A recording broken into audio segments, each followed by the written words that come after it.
Watershed Story. A watershed moment might be pivotal, but it might also be quiet and fleeting. It could be a monumentous occasion, a cause for celebration, an enormous triumph, or a small daily victory. A watershed moment could be a rekindling or an observation or a gathering. Any opportunity to relish with friends and family. It's whatever you choose to cheers to, who you're gathered around, and whatever's worth celebrating. We founded Watershed Distillery on the principles of community in 2010. We wanted to live in, work in, and contribute to the community in which we grew up. We aimed to create spirits and stood apart in quality and character. Along the way, we set out to form a community of our own, one that could gather together to savor, celebrate, and enjoy good spirits and company. We've grown from a tiny little still and two guys in jumpsuits to a dedicated team of over 40 people and two much larger stills. If you're ever in the area, stop by so we can introduce you to our team and pour you some of our award-winning bourbon. Creating it was our watershed moment, but we want to hear about yours. Woo-hoo! All right, here we go. are on YouTube. Hey, I got some stats for you on YouTube. The Scotchy Bourbon Boys, Yes. the bourbon of the year went up 21 hours ago, and it's got over 100 views already. Oh, wow. Awesome. That is great. There's very few days, even after 10 years or 7 years of doing my computer art, man, did I get a day where I had over 100 views. That's freaking awesome, man. I love it. We're getting better. Yeah, Yeah, we are. We are. Definitely getting better. We're getting a reputation. Maybe not. That's right. Maybe not a good one, but we're getting a reputation. Oh, we're getting a great one.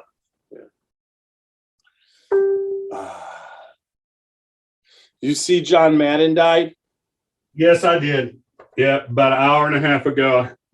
I was just watching that right before you called. That's what I was catching on the news and seeing all that. And You know, That's what- he has a special on New Year's Day. It was a John Madden special. yeah. Oh, yeah. So Yeah. what? It's just like, I guess if you're going to die, he had perfect timing for getting the ratings. Oh, my gosh. You're so cold. At 85, I mean, Madden, that's amazing that he made 85. That's spectacular. It really is. 85 years old for a man who played football, a large man. It was very kind of heavy his whole life, and he made 85. It just shows that the modern day diet extends, a lot of people's lives. That's for sure. So you got the Scotchy Bourbon Boys, and I got the Amazing Spider-Man. I got basic black. Yeah. Anyways, we've got Steve-O queued up tonight. I just went and saw that movie the other day, The Spider-Man. You went and saw Spider-Man? Yeah, man. It's pretty cool. I tried to get my son to, but he wasn't feeling good. I was supposed to go last night, but just whatever. So It's worth it. It's pretty cool. Pretty good how they tied the storyline in. So yeah. All right. So anything to kick in before we get this fucker rolling? Big fucking pitcher of water doing in the middle of the screen. Yeah, we got to freaking hydrate, right?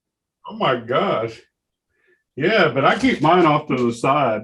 And I keep it disguised. Old Smoky moves. Well, I think I could fit it over here. There we go. I got it over there. And we got the barrel off to the side. I'm just fucking with you. You always fuck with me, but still, what was that? I like my Green Bay Packer little snowman right there. I know it was blocking the bourbon and blocking the little snowman. All I could see was water. Green Bay, you can block all you want, and they won't throw a flag. They won't throw a flag all freaking. Oh my God, that was a good one, Bill.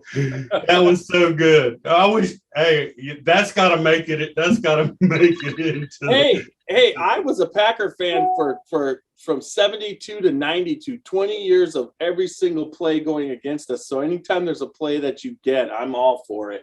Hell yeah. In Tiny's defense, there was some sloppy calls and non-calls the whole game, but that happened to be a key one, which may or may not have made a difference. It might have, but at the same time, with the way Baker was throwing interceptions, he probably would have thrown another one. But there was another game. There was another game where it was even more obvious, where the defender had his back to the guy, and he put his hands up and hit him beforehand.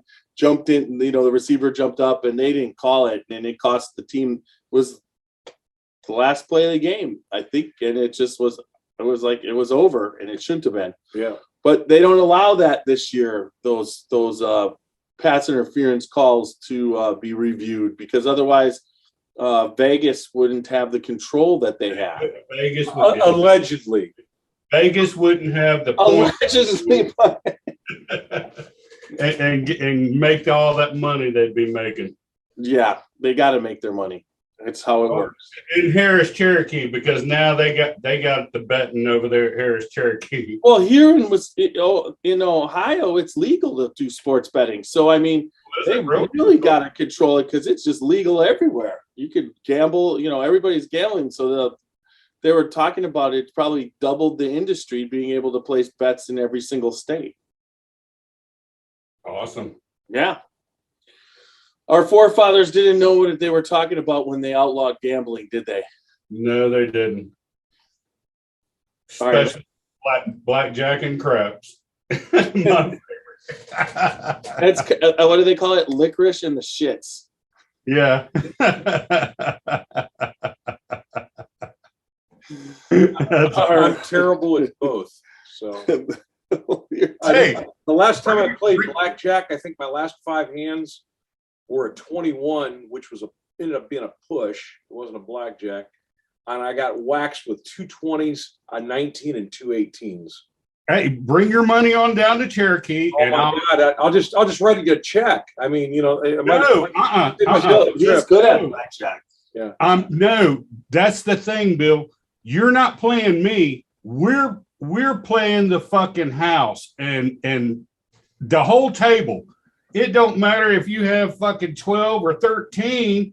We're playing to make that fucking dealer bust and pay everybody. I'm telling you, it's a whole idea. Oh yeah, exactly. I guess we got to you got a slim chance, but if you bust out, you have no chance. I know that strategy. Yeah, and it's got to get everybody on the same page to do it, though. Yeah, and believe me, and if you get somebody that comes in there and they don't want to play on the same page, believe me, I take my chips up and go to another table, because what I just saw something walk behind you, and you said you have to lock them out.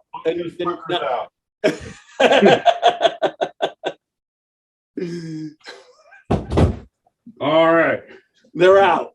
That's the house cat. The outdoor cat, he hadn't showed up for dinner, and he's probably going to lose it to the possum that's been coming up. So we'll hear a little bit of wildness, huh? Yeah. Oh, yeah. I live out here in the country. I showed you here a couple of months back. I caught that possum in the middle of the night coming up eating the outdoor cat's food. So I got the trap set for another one. So we'll see what happens.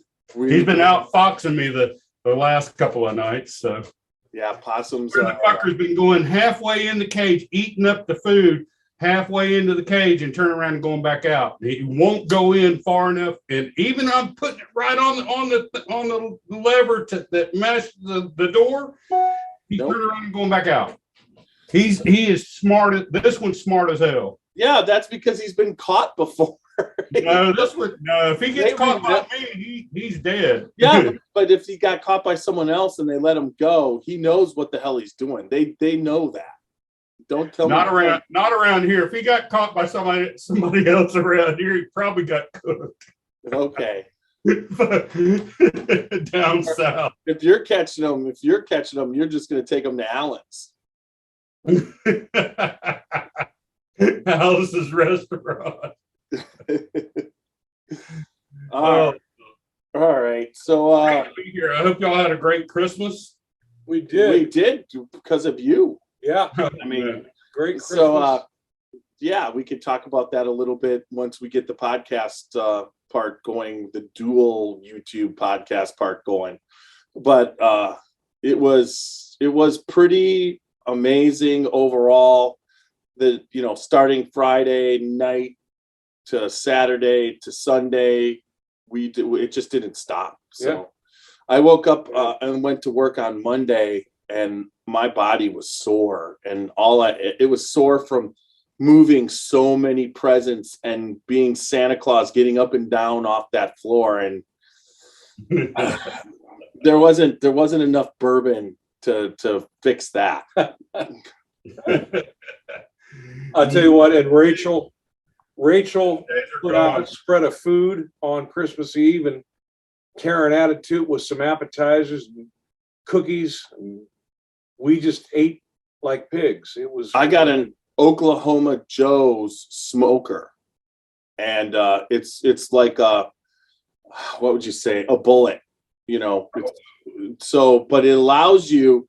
I smoked the brisket, so like big green eggs. But this is just a black metal over the top, but it's got the seal, but it's like the green eggs. And yeah, that's what Greg Snyder cooks on, is like a big green egg. But that's what it reminded me of, is what that shape of that is. On the reviews, once you get it heated up, right? Yeah. Takes you get the charcoal going, then you get it so the whole thing's hot. And then you put some more charcoal in, and you put the wood down, and it just held the temperature exactly where once it got going, and I had figured it out, it just held that 220 between 225, and I didn't have to add anything to it. So it was for not a pellet and not a no motorized fan, to control the temperature. It did a really good job of holding the temperature exactly for over 4.5 hours. So I'm excited. You can hang the meat. It's got a way with the rack system to basically hang the ribs while you smoke them, so they don't have to. So it's going to be. So the fat just drips off of them. Oh my God! See, right. That's what I need now, is a new smoker and cooker. But I'm waiting until all these after Christmas sales and everything for a new TV and a new smoker cooker. She bought it on Black Friday. She said it was a great deal. So, but I belong to the Oklahoma Joe's smoking Facebook page, and now I actually have a reason to actually be on the page, because I joined all the smoking pages, because you could pick up tips and whatnot. But I already belong to a few of them, so I'll add you to the groups now. Okay. I don't mean to be the contrarian indicator. I'm not a big fan of smoked anything, but Jeff's brisket was out of this world the other night. I was able to, I did it drunken, okay? And I basically made the barbecue sauce, the drunken barbecue sauce, and that's what I first put it in I wrapped it in tinfoil and bacon and stuck it in the oven for 12 hours at 200. Then I took it out, put the juices into a tinfoil pan, set the brisket in there, and then I put it on the smoker for 2 hours like that. But then I brought it in after 2 hours, and I put the tomato sauce and all the molasses and everything to make the barbecue sauce. I put that in there in the juices, and then I basically put it on for another 4 hours. So a total of 18 hours of meat preparation, warming, breaking down that fat. And then I took all the juices, put them in a pan, and reduced it down and made a reduction sauce barbecue. sauce. Like, oh my God, like a gravy. Yeah. Yeah. Then everybody had that. Okay, they were dipping in it, but then, but then that night when it was all done, we took it in. We just put it all into one big, huge, giant Ziploc bag. So all the sauce soaked into the. So when you now heat that up, I'm going to put it all in the crock pot, and it just. I'd be hitting the refrigerator, just snagging a little piece of it. You'd have an inventory shrinkage problem with Martin in the house. Oh. All right, real quick. I never added in my. Where is it? I didn't add in the bish. How was your Christmas? Oh, it was fabulous. I did hung out with Sherry a good bit. Good deal. Yeah, me and her, we did went out and did a couple of dinners. We went out. We were on our way to Christmastown, USA, which was the number 4 in the United States as far as Christmas light displays, because there's over 100 houses throughout this small little town, McAdenville, North Carolina. I told Jeff that night. It was a couple of nights before, the night before Christmas Eve, really. And but it was actually a little bit farther than what I thought. So we actually stopped in a place called Hollywild. And this place in Spartanburg, and it's a zoo. And they do a huge Christmas light display. And then there's this place where you can see, which I'm sure you saw the pictures and all, where you pull inside this great big huge fenced in area. There's cows, there's longsteer horns, there's reindeer, hundreds of reindeer running around, and you just sort of, you can drive around, you can park or whatever. They give you bags, you can buy bags of feed and all, and just feed them bags of vegetables or whatever, and just feed them right from your car. Oh my God. That sounds like a lot of fun. Oh my gosh. We had these huge longhorn steers, so big. I mean, couldn't even get their heads hardly inside, just sitting there eating out of our hands. And I mean, one of them, he just stood there forever and just ate me dry, ate like a 10-pound bag dry out of our hands. And he would not leave until finally I held the bag out there and he just like licked the whole bag dry. It's gone. You got to go. It's gone. It was like, okay, all right. Then he took off, but he stood there. I mean, I'd stop feeding him, but he would just stand there until I just finally I'd reach and grab him, give him another handful. And we got so many pictures and videos of that happening. Got him. Oh my gosh, we'd be turned one way. I'd be leaning out, taking pictures of Sherry feeding them, and all of a sudden they'd come up and nibbled on the back of my head, leaning in the car. Hey, but from the backside. I mean, it's just, oh my God, it was so wild and crazy. That sounds like what you do with me with bourbon.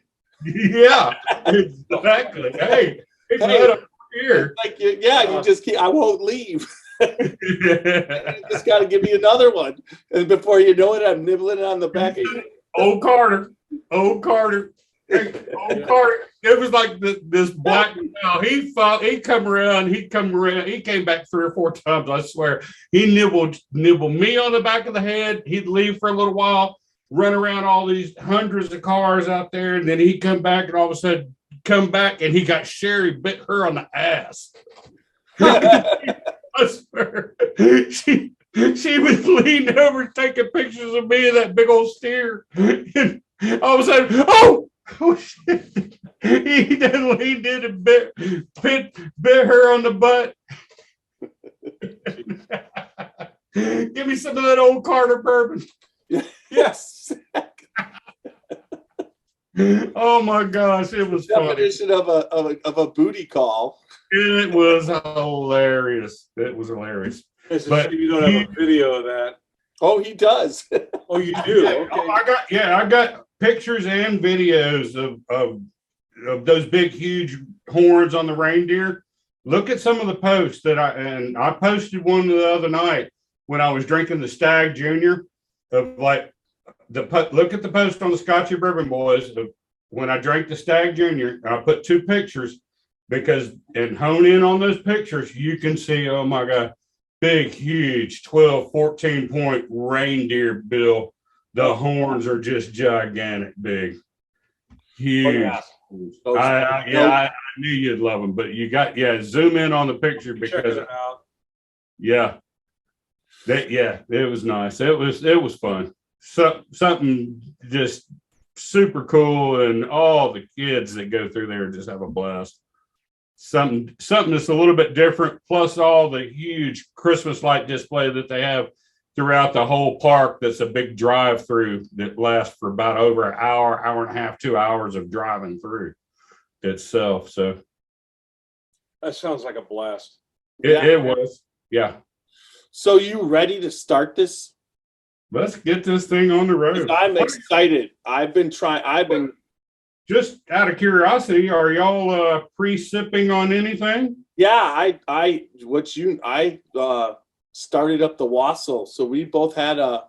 Oh, the wassail. We've been wassailing. Not that, because I guess it was a little bit too soon before she started making any of that. Yeah, and it was just how busy we were and all the stuff that was happening with the meeting and everything, Yeah, because I remember how much junker did you want to fucking get?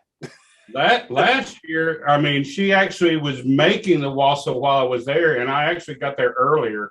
So I'm kind of disappointed that, I didn't get any wassail this year. Yeah, okay. I'll duly noted for next year. Right. just want to just throw that out there. Next year. All right. But I got so much love and time with y'all, and now he's saving himself, because I was going to be like, Rachel, you got to watch this part right here. Martin's complaining about. Oh my gosh, no.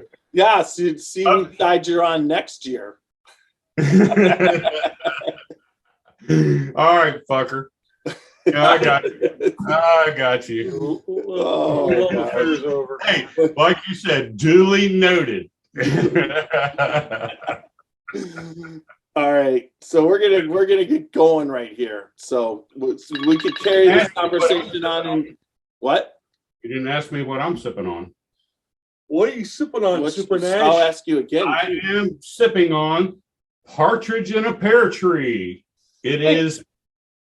You already fucking told me this on the phone earlier. You don't know, and the world doesn't know. Our YouTube followers don't know. I didn't hear about it. Do you think they really proceed? Would you hush up there, Jeffrey Mueller? Tiny. I want to hear about it. Yeah. Bill, Xavier. This is. I went down to Peerless Distillery, which is in Louisville, Kentucky, right down from Michter's Distillery, and picked up it's a distillery only release Peerless Bourbon single barrel distillery only release, and it's called Partridge in a Pear Tree. That's what they named it. And oh my gosh, the pear, the apple in this is just unbelievable. Sounds so great. Sweet oak, caramel. This is Christmas in a bourbon right here. Nice. Yeah. We had the Peerless double barrel bourbon, right? Wasn't that what that was? I picked that up at the same time, and they had two single barrels that they released, and one of them was called Partridge in a Pear Tree, and this is the one of those that I picked up, and the double oak was the other one. All right. Very good. All right. So here we go. Very good. Spirits of French Lick is proud to introduce the Lee Sinclair 4-grain bottled and bond bourbon. This 4-year aged double pot distilled non-chill filtered bourbon has creamy, round, and lifting notes with caramel and vanilla, followed by apple, mint, graham cracker, and ginger, as well as cardamom. The finish is slightly French walnut, resolving to sweet, fruity, almost ground cherry and white pepper. Our spirits are available for tasting and purchase inside the French Lick Winery and Distillery. Spirits of French Lick. Respect the grain. Please enjoy responsibly.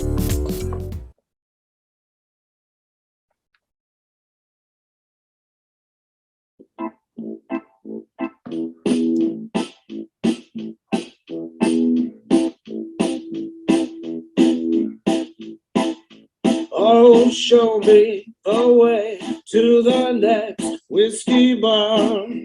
Oh, don't ask why. Oh, don't ask why. Show me the way to the next whiskey bar. Oh, don't ask why. Oh, don't ask why. For if we don't find the next whiskey bar, I tell you we must die. I tell you we must die.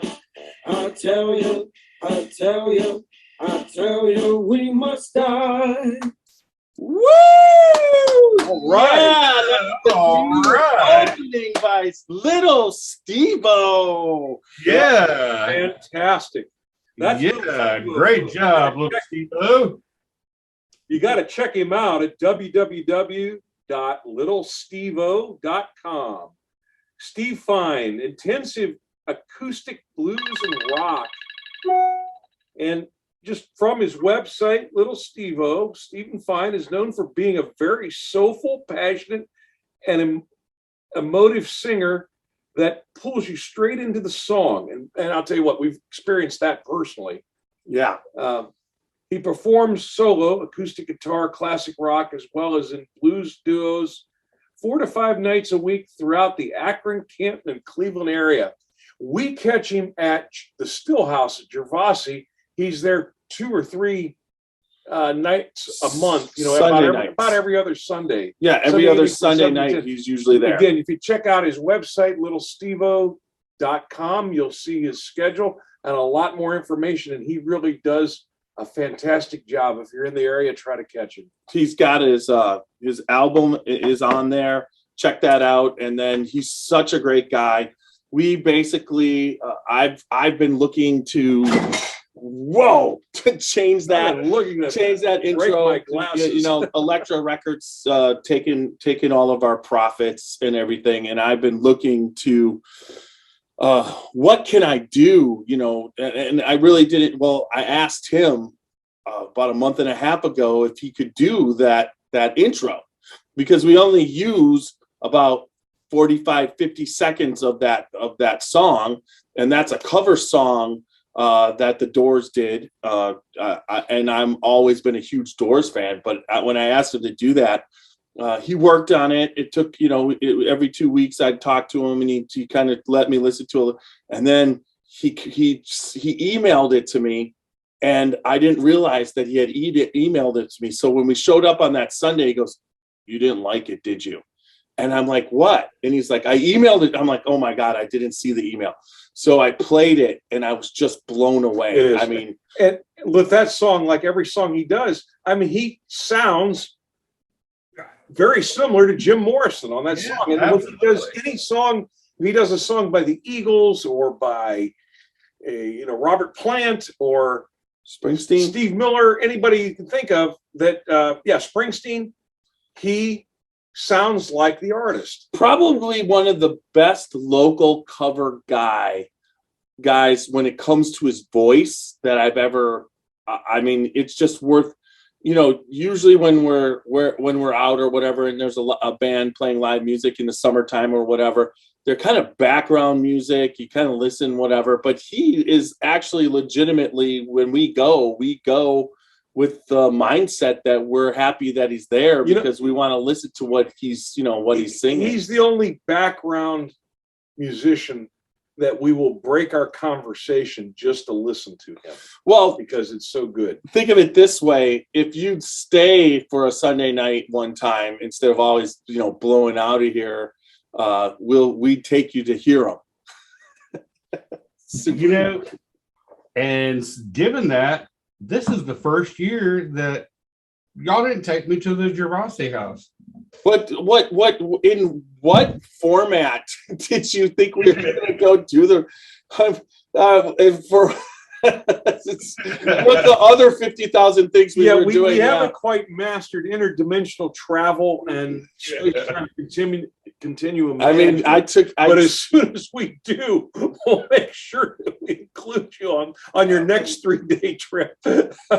Honestly, where we had the meeting at the bowl, And so this is the first podcast that we've done since we did the Bourbon of the Year podcast right before the Scotchy Bourbon Boys meeting. So we are the Scotchy Bourbon Boys. Welcome to the podcast, everybody. We've kind of forgot about it. I'm Tiny. That there is Super Nash joining us from South Carolina, representing the Scotchy Bourbon Boys. Hey, give me a shocker. Come on. There you go. So representing, oh my God. Yeah. There you go. Boom. Anyway, and then we also have Xavier here tonight. Greetings, everyone. So, but we've got a lot to talk about. But just remember, www.scotchybourbonboys.com. Check out the website. Check out our bios. Check out what's happening. We brought back Whiskey Live again every second and fourth Friday of the month. So that'll be 2 Fridays it'll be 2 weeks from this next Friday. And we're going to be coming up with what we're tasting, so you can find out all about Whiskey Live. Then on the website, you can also buy these beautiful Scotchy Bourbon Boy Glencairns. We also have the t-shirt that my counterpart Super Nash is wearing, the Scotchy Bourbon Boys t-shirt. Check those out. And then also, if you want to, and we need your support on Patreon, please. Yes, we do. If you can, now that we're on YouTube and on all the major podcast formats, please, top right-hand corner of the website, click on that Patreon link and help us bring bourbon to you and bourbon everything to you. 2022's got some big things lined up, and I think what's going to happen in 2022 is we are going to do a barrel pick, a Scotchy Bourbon Boys barrel pick. Whether I can, I might have some connections on on ways to do it through the Ohio Liquor. I'm not sure about that, but we should be able to do an actual Scotchy Bourbon Boy associated website or barrel pick. I've got a couple other clubs that might want to team up with us, other Facebook groups. That's a possibility. So we're looking forward to that. And if we do that, that's where the Patreon's going to get really cool, because we are going to have our barrel picking club. So look for that in 2022. Remember, we're on Facebook, the Facebook group, the Scotchy Bourbon Boys. Become a member of that. Tons of information, and you'll find out when our meetings are. We meet here in Canton, Ohio, once every probably 6 weeks. Our next meeting tentatively is scheduled for Friday, February 4th. We will be having Young Nose Johnson returning to Ohio and coming to the meeting. Young Nose coming back. Yep. And then also check out the Facebook page. A lot of the information from the group goes over to the page. But it's also everything. Kentucky Bourbon Festival coming up next year. We'll have big things going on for that. Another bus tour going on. I'm sure that we're going to plan something like that, right? Yeah, we're going to have a bunch of different things this year. I can't believe how fast it went, but I'm going to be a little bit more dedicated to will be the bus tour, but then also I'm looking at maybe an exclusive distillery tour meal kind of thing where select Scotchy Bourbon Boys can come along with us for that. Yeah, so then check us out on Instagram, the Scotchy Bourbon Boys, also YouTube. That's what you're listening or watching. If you're watching the YouTube right now, please subscribe to us. We need subscribers. But the YouTube thing is we're going to take that we're starting to get the ball rolling with YouTube. And Super Nash he's going to be doing, I was thinking we'd do it quarterly bottle giveaways. Yes. He's got so many. I've convinced him that we're going to do one bottle per giveaway, and I'm sure he'll make me maybe do 2, but it's not going to be 10. That's freaking crazy. But he'll have each quarter. Look for it in January to start off. We're going to basically there'll be some directions of some things to help us in social media. Follow, get subscribers for YouTube or whatnot, and we'll randomize a winner, and the bottle will be sent there. I believe we've given away 10 bottles there. We gave away the 500th. Remember the 500th? That's 11. And then you had one other giveaway, correct? The first one. You did two separate giveaways. We've given away 12 bottles so far. 12 bottles, but this year, last year, yeah.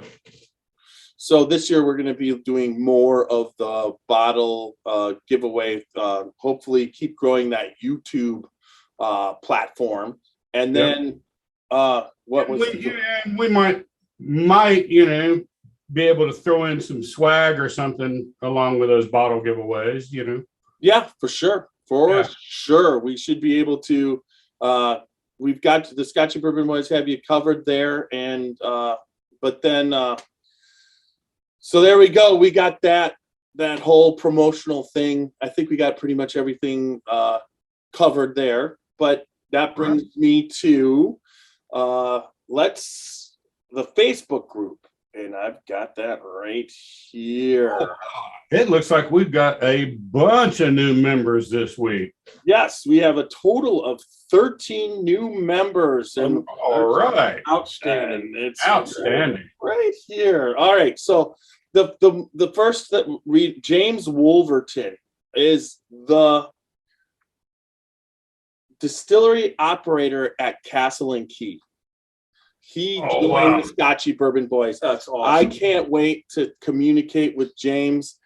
Welcome to the group, and hopefully we can get down there and get you on the podcast. That would be fan-fucking-tastic. Hopefully he just saw my pictures that were there just a couple of weeks ago when I was down there and didn't make it into the distillery, but I did take some pictures there, James.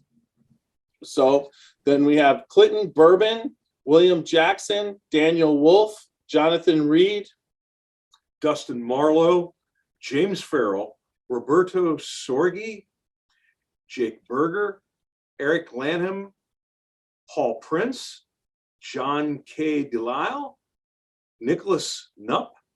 There we go. I think that's it. Yeah. That is welcome, everyone. My goodness. Welcome to Cheers. Glad to have you on board. Welcome. So we are up to 730 members. I think we're going to do once we get close to 1,000, we'll have 1,000 party. 1,000 members. We'll have 1,000th member giveaway. Yes, we will. Unless we need to have a party sooner, then we'll do it with 950 members. But we're going to have a party either way. We have our fucking party every time we we sure do. What the fuck we really do. I'll about? tell you what. Our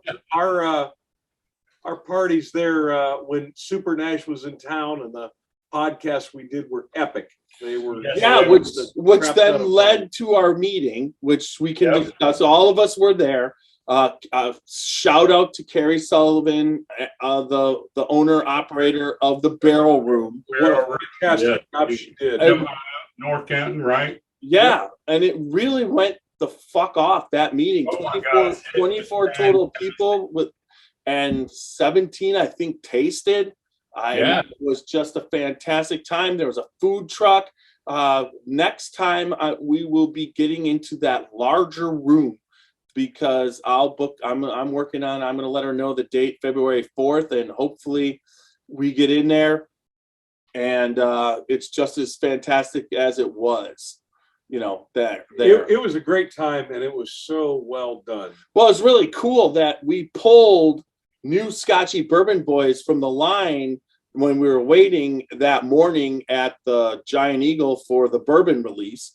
And I think it was four guys in line, and one guy brought a friend. So 5 of the 20, they showed up and just did. I think they all had a super time. I loved meeting them. There was Carl. Each one loves bourbon, and the meeting I think was a raging success. Yeah, I think it was too. And even one of the guys that showed up from that store line actually won a prize that night too, because we Yeah, gave we away. had the giveaway, the holiday giveaways with some swag included. Yeah. I just found it. A couple, my daughter's friends showed up with their her friends and their significant others, and the couple won the prizes, 2 of the 4 prizes, and but she was like, well, she wasn't sure that she wanted all that. What was the one prize? So we were able to give it away to another person, and She declined the bourbon and took the bourbon balls and a T-shirt. Yep. And so the bourbon prize went back into the randomized drawing, which I had on my phone, which at first kept going and going and going until we finally got it figured out. Until we got the winner that you wanted. The one that paid me, right? Yeah, exactly. That's what they all. Yeah, assure you the it was one random, that paid you so that you could reclaim the bourbon that you bought in the first. Yeah. Oh my gosh. Yeah, It was such a scam, wasn't it? it would have, if you were scamming, that was a fucked up scam. Yeah. I paid triple for the bottle, didn't I? Yeah, exactly. If I was scamming that way. Yeah, exactly. And then you didn't walk away with the bottle. You paid triple and didn't walk away with the bourbon. Yeah. I know. I got it. And I say this, including all of us, not just Super Nash. You can rest assured that we're not going to scam anybody, because that requires intelligence. I mean, Yeah. And we might have sometimes, but we're drinking, it all goes into those our. randomizers. I promise you, it requires a little bit of intelligence. It's a little bit of that I did not have that night, because we had some epic pours that day. yeah, well, we did. Yeah, we did. Yeah, we weren't on our high end of our intelligent game that night. Oh, and that night too. I want to say, tops to the barrel room. They had some fantastic pours for that we celebrated with that were awesome. Yeah, so that we could, that I've never been able to obtain. So if you're ever in the Canton, Ohio area, it's the Barrel Room, North Canton, on Cleveland Avenue, Main Street in North Canton. Look that up. Carrie is super. Their bourbon pours are fantastic. Reasonable prices. There's no doubt. It's not. It's not a steal, but it shouldn't be. It's priced properly for those pours, and she had good pours there. There's no doubt about it. Absolutely. I mean, everything from EHT barrel proof to birthday bourbon. William William LaRue Weller. She had the Sazerac 18-year from the Buffalo Trace collection. I mean, several others. I mean, we could go on. And like I say, and if bourbon in your thing, which we are a bourbon whiskey group, she has a plethora of the beer. Craft beers, yes. Craft beer. And wine. And wines too. Yeah. So if your spouse isn't into the bourbon, bring her along, because she'll be made happy to. Yeah, Carrie's got a really good thing going. Check out the Barrel Room. So then that brings us to one more thing that we did while you were. We did cover a little bit on the one podcast with Roxy. We covered the Wheat Penny and the Cleveland whiskey, and but we didn't cover yet our trip down on Sunday, which I basically begged, borrowed, and sold my soul to the devil to get you to come with me. So we went down to hang out on a Sunday morning with Aaron Harris at the Watershed Distillery, and holy shit, that was fucking awesome. A fucking awesome day. I mean, yes. We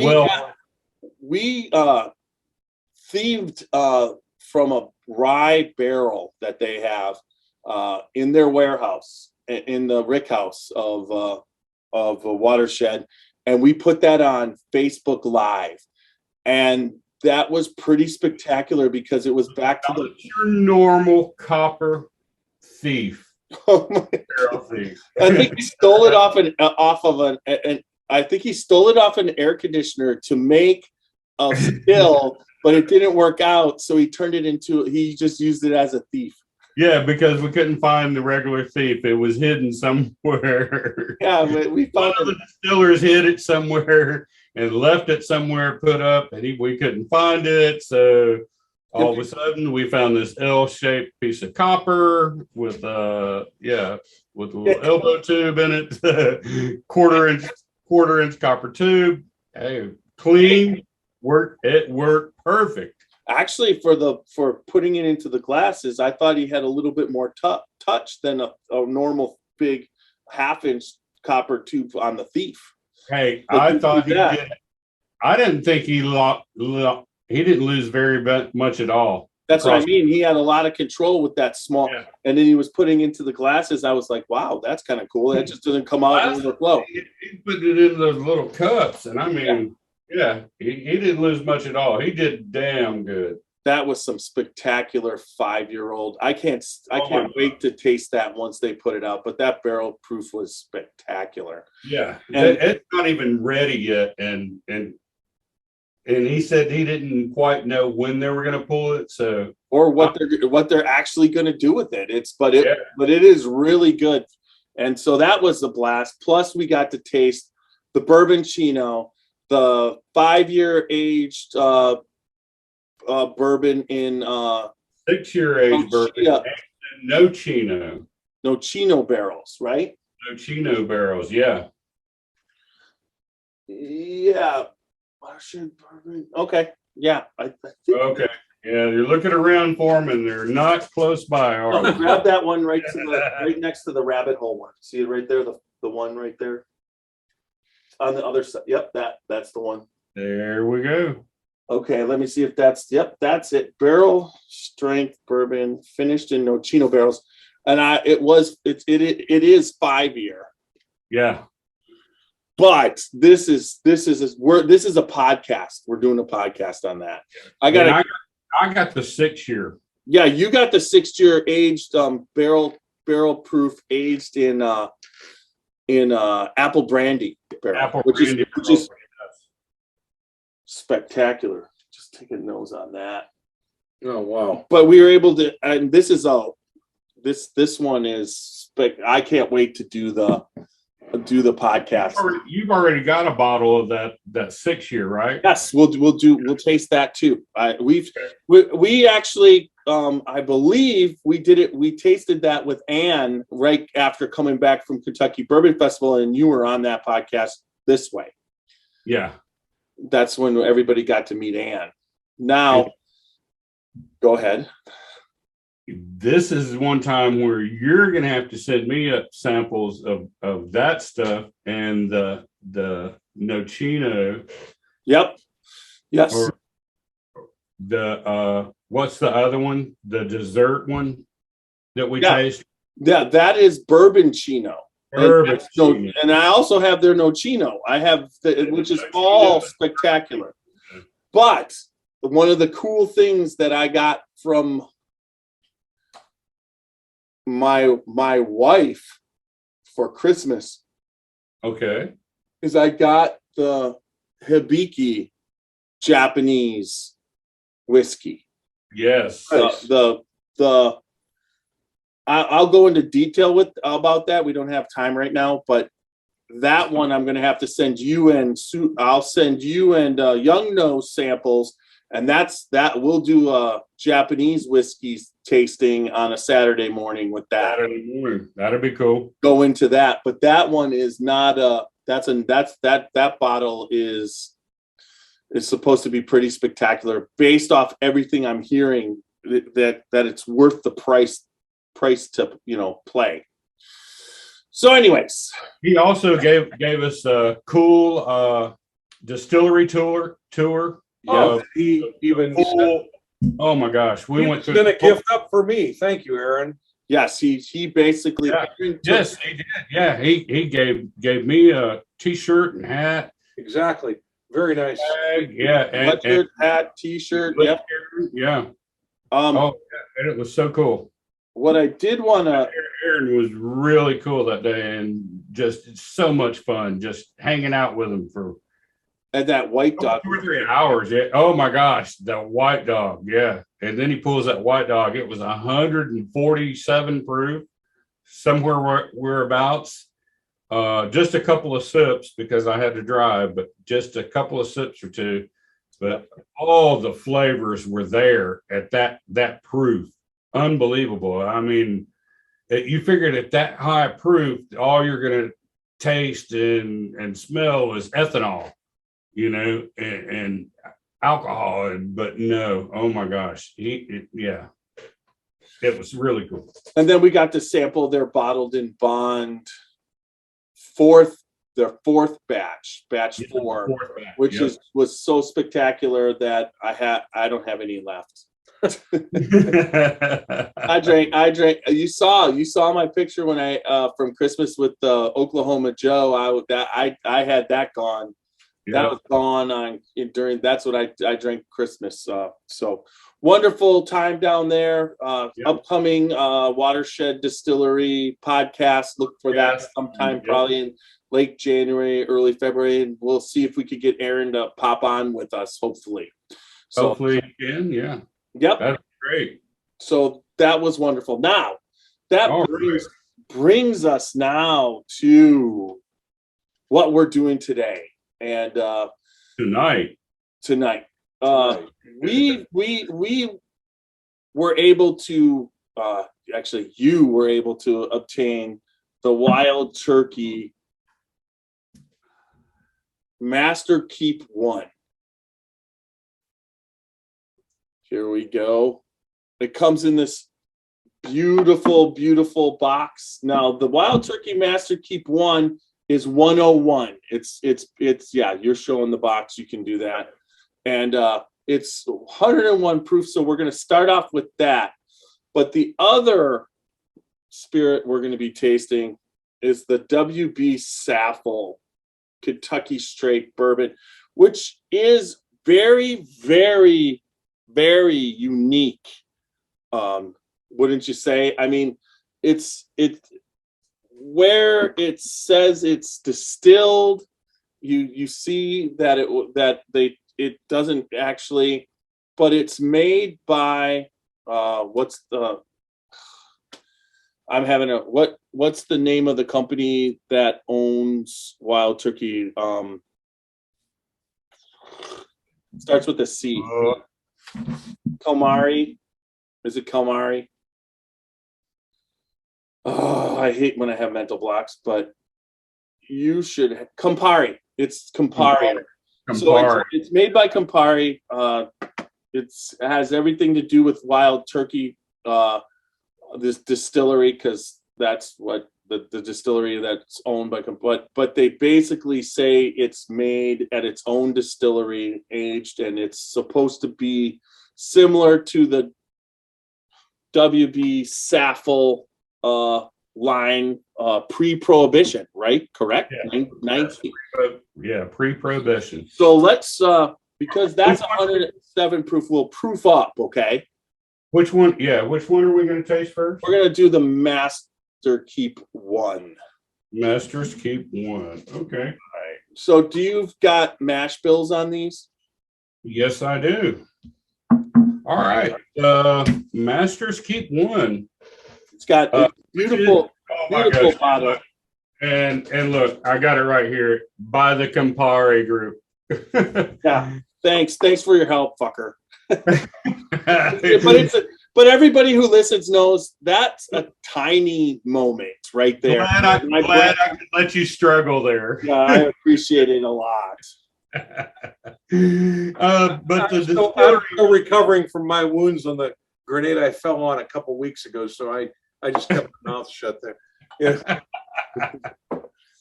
Yeah. Hey, thanks, Bill, for letting us struggle together.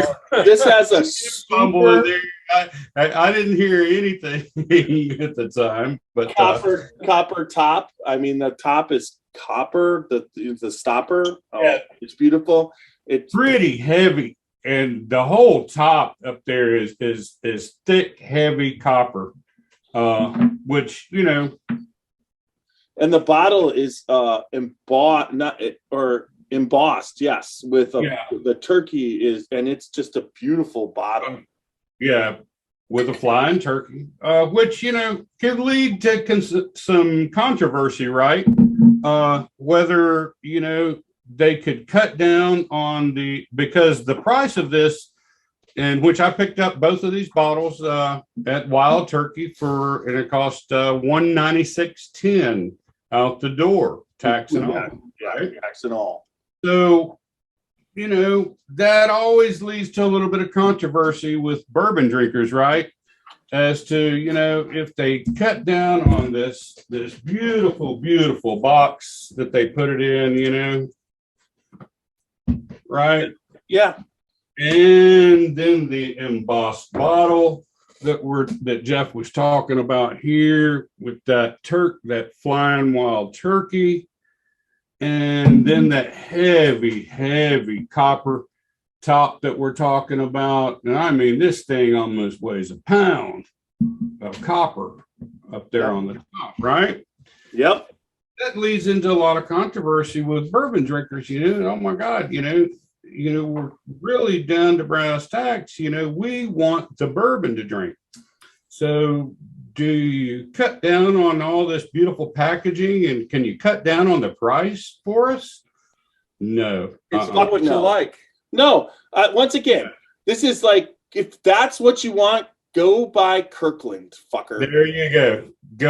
There you go. That's the point that I'm getting at. So you drink what you want to drink. Everybody, I'm not going to tell you what to drink and how to drink, but there's an aspect of bourbon for somebody like myself who wants the whole experience. I want all the ambiance. It's so cool that you picked it up at the distillery. You waited in line at the distillery. You went in, had a distillery experience. You got this box, you got this topper, and you paid for it. And it's a limited release. You get something special in the bottle. There's no doubt this is Jimmy and Eddie's collaboration. Eddie likes the 14-year-old and Jimmy likes the 8 to 10-year-old. They mixed them together, and then they aged it further in another oak toasted barrel. And in that case, what they did was created something special that the people who love this shit, they can spend their money and buy it. It's kind of like if you want to go to the county fair and go on roller coasters there, or do you want to go to Disney World? I like to go on Disney World roller coasters when it comes to my bourbon. Exactly. And guess what? I just realized I got the wrong tasting notes, and I'm here to save you. Are they in English? Yeah, they're in language. What more do you want then? I mean, good Lord. I've got the one for the 17-year. Oh, you pulled that off. Yeah. That was the first one. Looked up the Master's Keep one. I've got it right here. You don't have to look up nothing. I've got it. But do you have for that one that I don't believe there is a mash bill here, is there? Or is it the Wild Classic 70, it's the 70 corn wild turkey mash bill? Is that what it is on the 17-year-old? No, on the 17-year-old, it's 75% corn, 13 rye, 12 malted barley. All right. So basically, this one goes through. Here we go. With 4 decades of distilling experience under his belt, master distiller Eddie Russell may have finally met his legendary father's exacting standards. A bourbon virtuoso in his own right, Eddie grew up learning the trade from the Buddha of bourbon, Jimmy Russell, a man beloved for his charm, wry, wit, and trademark Southern hospitality. Today, Eddie introduces Master Keep One, a unique spirit that reflects the distinct philosophies of the two Russell's distillers responsible for a combined 107 years of experience at Wild Turkey Distilling Company. As a sixth limited edition release to be anointed in the highly acclaimed, award-winning series, this expression is the latest tribute to the multi-generational legacy of the Russell family. Wild Turkey's heritage was built on family values, a love for whiskey, making an endless search for bold flavors, shares Eddie Russell, Wild Turkey Master Distiller, who celebrates his 40th anniversary at the historic distillery this year. Master Keep One honors the tools, techniques, and tradition that my father handed down and is a culmination of our shared love of bourbon. Jimmy instilled in me the most rewarding lessons for success in work and life, passion and discipline, and I'll always be grateful to him for setting me on this path 40 years ago. And then it goes into Master Keep One embodies the distinct yet parallel philosophies, combining Jimmy's love of mid-aged bourbon, 8 to 10 years, with Eddie's passion for complex characteristics that come with bourbons age longer. Finding harmony and balance, the barrels used in this expression serve as an ode to Jimmy's preference for a bolder bourbon mingled with Eddie's precisely picked 14-year-old whiskey. Both whiskeys come together for a second maturation using new oak barrels specially toasted and charred in one of Eddie's favorite timber rickhouses. All right, so there you go. That's what that is. Yep. Did you find a mash bill, or is there none because it's multiple mash bills in the blend? Multiple mash bills in the blend. All right. So I kind of covered that. Because it's it's the 14-year blended with the 8 years, and so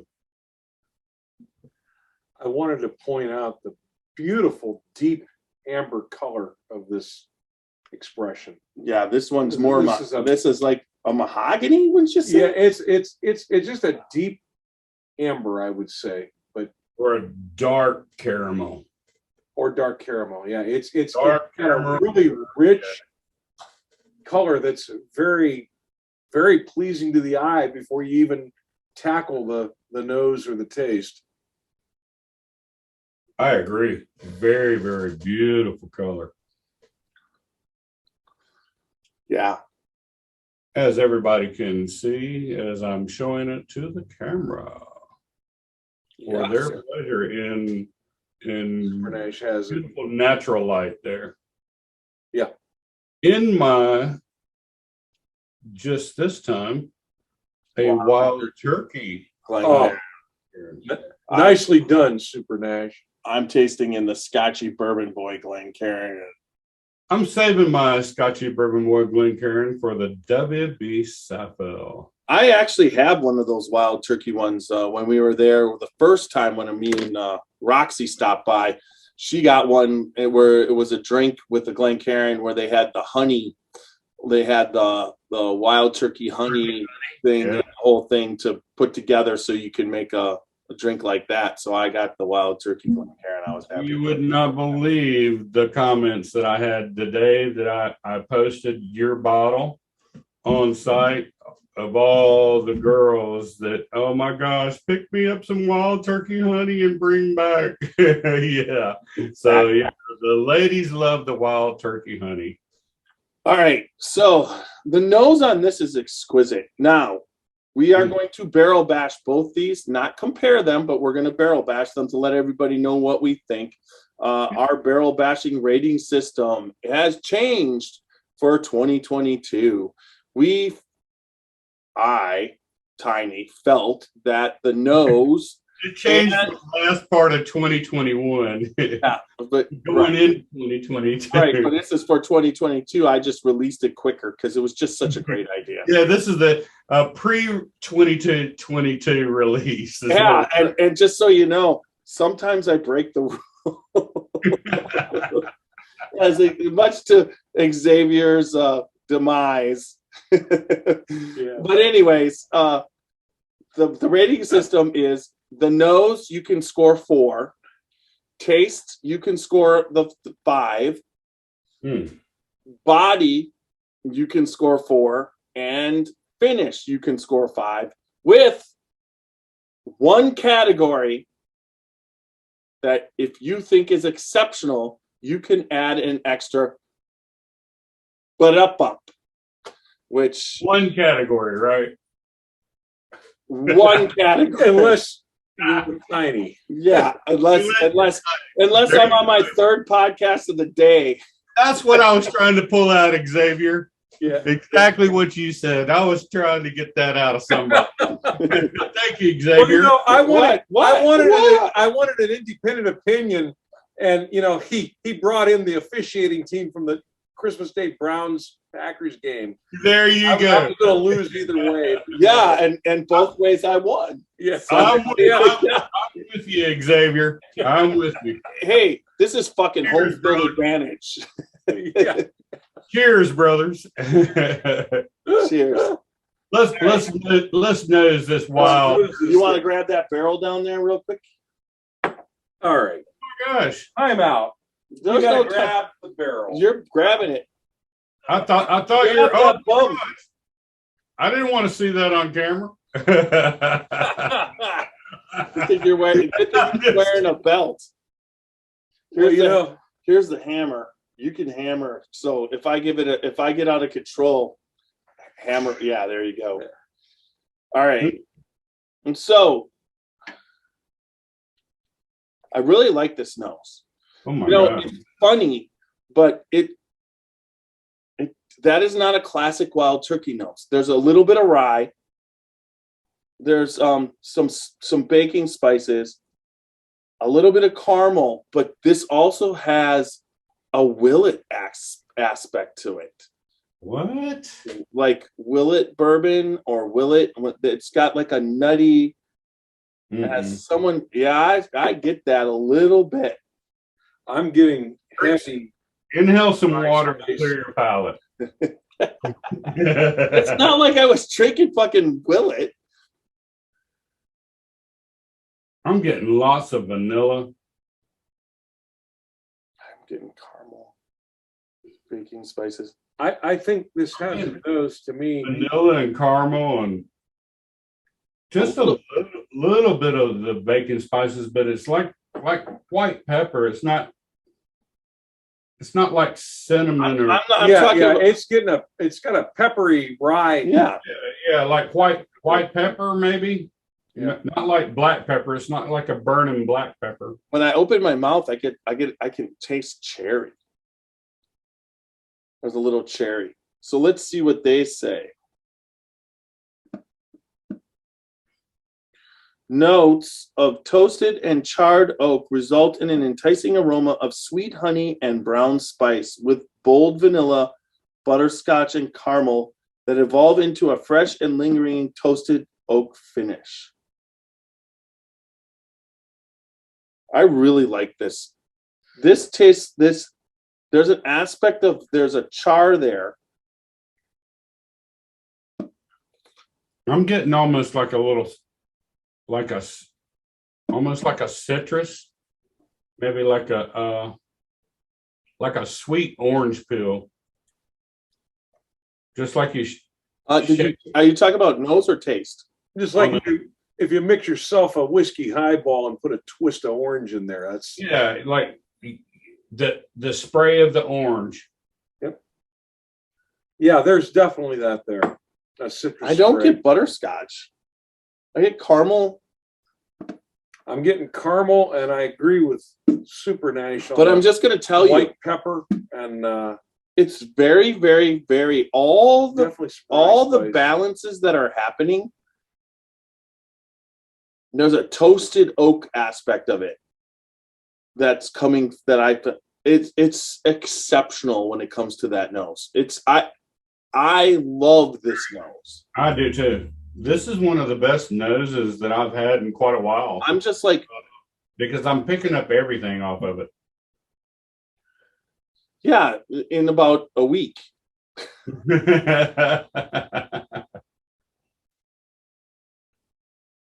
All right. Very sweet. We're going to nose this. We nosed it. So I'm going to go first on the nose. I am going to give this nose a 4 with a butt up. Ba-da-ba. Super Nash. I have to agree. Very, very, very good nose on this. Picking up so much off of it. The caramel, the vanilla, that light, sweet orange, orange twist spray. It's not real citrusy, acidy orange. It's just like that spray, or just somebody like it just shaved it. Too much, but yeah, I'm gonna have to give it a 4. Orange zest. Yeah, I It want does. to say zest, but it's not quite the zest. It's like Xavier said. If you squeezed it and As soon as you squeeze it, and you get that little bit of spray. Yeah. It's that sweet citrus. It's real light. Yep. So And you're it's- giving it A 4. a 4. Yes, giving it a 4. I pretty much have to make it unanimous. Great nose. I'm picking up caramel. I'm picking up rye. Picking up some pepper. What did we say the proof was on this again, Tiny? 107. You're not No, getting, this is 101. yeah. It's like Wild Turkey 101.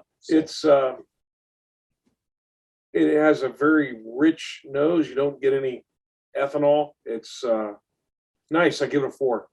all right, let's taste it. Yeah, this is batch number 1 and came from Rick House number 6.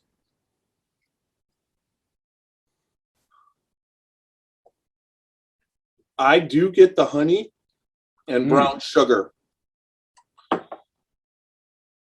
Right up front.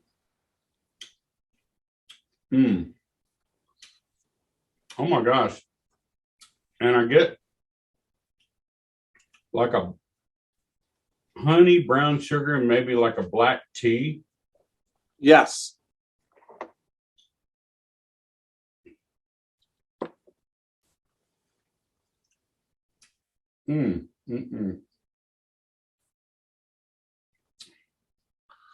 All right. On the taste, I'm Sweet oak, about mid palate. I get that sweet oak. I'm getting brown sugar and still some pepper, Yeah. and maybe a hint of the orange, a nice, and nice definitely hug. some oak. Yeah. And that little bit of orange and and that with that white pepper. I don't Get know. that white pepper there. Yep.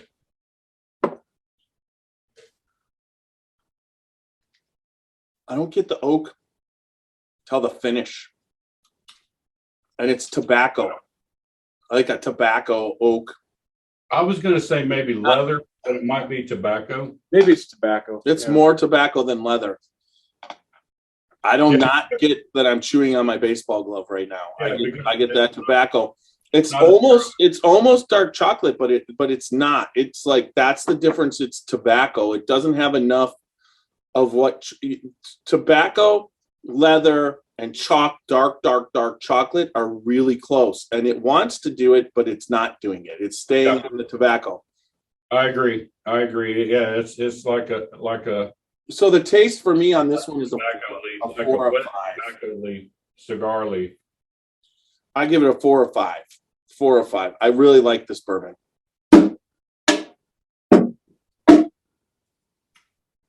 Smash.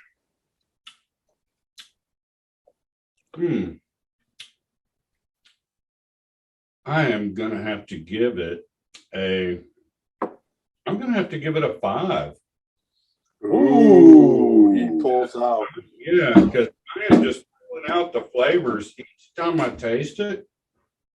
I'm just pulling out the flavors, and then, like I say, like mid palate, I'm getting that sweet, wet tobacco leaf, and I mean it's really good, and it's just and a little bit of that pepper, and then Vanilla. yeah, I'm getting the vanilla and the honey and the caramel and a little bit of the orange. That's all up front. Yep. But palate is sort of like a sweet oak and that wet cigar leaf. That wet cigar leaf. It's just it's amazing. I like it. Okay. Really. Xavier. Great taste. Getting real strong caramel, white pepper, Yes. the citrus, orange spray, what we were calling, definitely getting that. And I'm definitely getting some, I guess to me it tastes more oaky, but I'll give you tobacco. I'm getting that taste that you guys have identified. But it's not bitter. It's more to the sweet side. It's just a good taste. I'll give it a 4.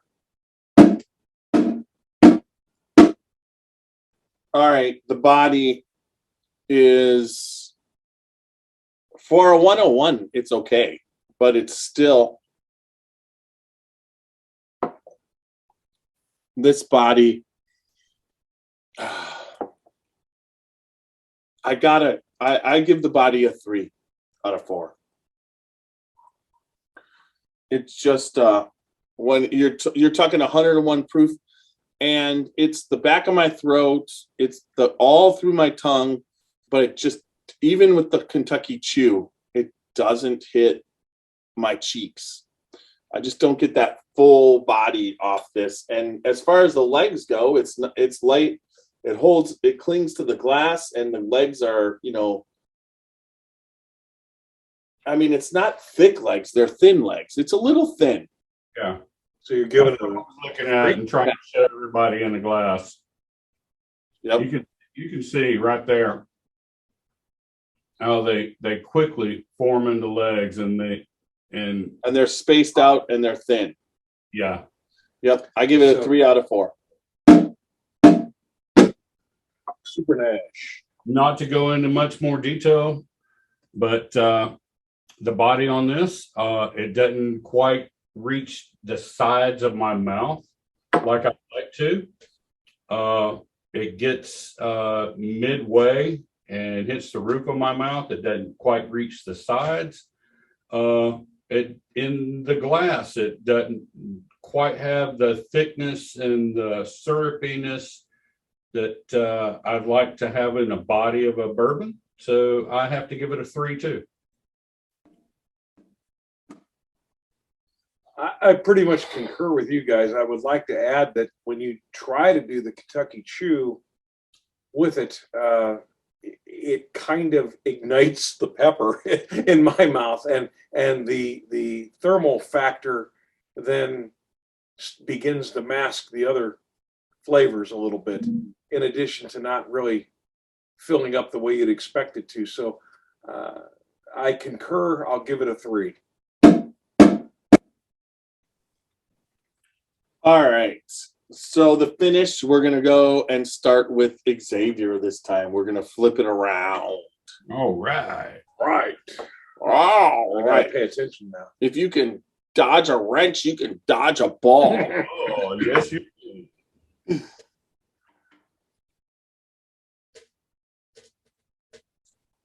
can. Well, I have to say that the finish on this is a good one. It is quite warm, as I said, as it moves to the back of your mouth and down your throat. You go from pepper to fire. But you start to pick up some of the sweetness again as it goes down, and it seems to be fairly long lasting. It's a good finish. I'm going to give it a 4. Super Nash.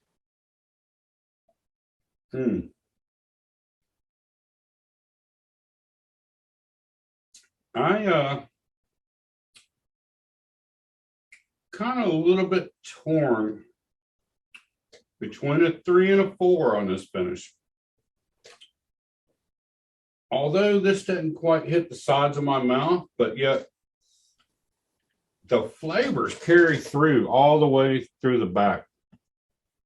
And I mean, they linger all the way. I'm still tasting after that drink that I just took. They linger on my palate, but I'm getting a little bit of the heat, but not for 101 proof. I kind of expect a little bit more of a Kentucky hug than I'm getting. So I'd like to give it a 3.5, but I'm going with a 3. Super Nash gives it a 3. So in concurring with my palate, which the only person it matters to is me. Yes. I always say, I don't like bitter finishes. And it's not quite bitter, but I'm not a huge fan of, I don't smoke a lot of cigars. And I'm not into tobacco, and that tobacco finish for me. So I would give this a 1 out of 4 just based off the finish, because that's where all the astringent things are happening, but it's long. Ooh, Scotch. It's fucking long. What the hell was that? Scotch. Anyways, it's a long finish. So that's what pulls it back up to a 2. But for me, it's like I have to, like, when I'm drinking whiskey, understand what I'm doing. So a long finish has a score, but it's like a long finish. It's, so in other words, like if you eat shit and it lasts real long, Oh boy. it's like, if you do that, is that a good thing? It's like, no, it's not. But this is like the tobacco. It's like, I swear to God, this finish is still. This is like a 4-minute finish, but it's like what's in my mouth is not fucking left. That's good. It's tobacco. It's kind of like like you smoke a cigar, you know, and then you wake up the next morning and you still can taste the cigar in your mouth mixed with about 50 other things that are happening in there. And it's just not a good, it's like brush your teeth. In fact, I just want to go brush my teeth right now, but it is a long finish and there's a lot to be said for a long finish. So I'm going to give it a 2 out of 4. I feel you on that. And that's what I was trying to get at, is that finish does linger back there. And the finishes that was coming through was the white pepper and Definitely white pepper. Yeah, and that wet tobacco leaf flavor, because the sweetness and all that quickly, dissipated. Like for me, it dissipated like, up front and mid palate, and that, all the sweetness, the brown sugar, the caramel, and all that kind of went away. And yeah, so I have to agree with you, but So the shit part. 2 15 out of 18s and a 14 out of 18 for a total of 44 out of 51. So this is a 14.666 out of 18. 14 and 2/3. Because you guys brought my score up. So you gotta round it up to 15? Sure, we'll give this a 15 out of 18. It's a good bourbon. I mean, honestly, this bourbon is, in my opinion, with what's going on up front and everything, and the nose is so spectacular. It's worth the price of admission. So if we were gonna, I would say if you had a chance to buy this for $175, which I find it's funny that. Don't you find it funny that the MSRP, which is manufacturer's suggested retail price, which is a fucking distillery, they're the manufacturers that in their own gift shop, they always are above their suggested price. It's like, how they gotta buy it back from it fucking doesn't matter. It doesn't make sense that they have to do that shit. So what you do is you make your MSRP. It's the freaking state laws that the states got to get their freaking money. Yeah. Is what it is. But then MSRP it at 189, what we paid, and left out at 190, whatever. MSRP it at that and sell it at that. Yeah. Because that's manufacturer's suggested retail price. Don't put out a suggested retail price of 175, then buy it back and then raise your price. It makes no freaking sense. It doesn't. They have control. That's just a suggested price. As we know, there's places in South Carolina that would sell that for $300, even though they suggest it for 175. It's exactly like I proved to you that, on Black Friday that I went and bought a store pick Weller Foolproof for $80 and then bought 2 Blanton store picks for $60. $5 cheaper than what you can buy them at the distillery for. Right. And I bought single barrel store picks, So, it don't make sense. It's just, and that it does, and it does not make sense. But if you try and make sense, you just go ape shit insane. yeah. Just like people bitching about secondary. Look, Then listen, if you don't like the secondary prices, don't pay if someone's bitching about the secondary price, that means they were buying it secondary and now it's too much for them. Don't bitch about it. Whatever the secondary market is, it's the price. It's what people charge to go stand in line or get these bourbons. And then if somebody wants to pay, the market bears the price. The reason why they've been going up is because there's people out there that's got deep pockets that don't do the shit, and they fucking pay this price. And there's people that go stand in them lines. That's the way they make their living. Right. What? Yeah, this is the empty glass. Why didn't you finish that? I kind of think, like I say, I think it's fucked up that the secondary market is gone way out of proportion. It's 3 times MSRP, and it's all screwed up. But still, I'll never agree with it. And well, you don't have to agree with it. I agree. Yeah, but you can't bitch about it because if people are paying it, I can't. Yeah, I can't. Just it's my bitching is never going to change it, and it's always going to happen. So it is always going to be what people are willing to pay. Thank you for that, because exactly. And oh my God, I might have to change. I'm going to change my I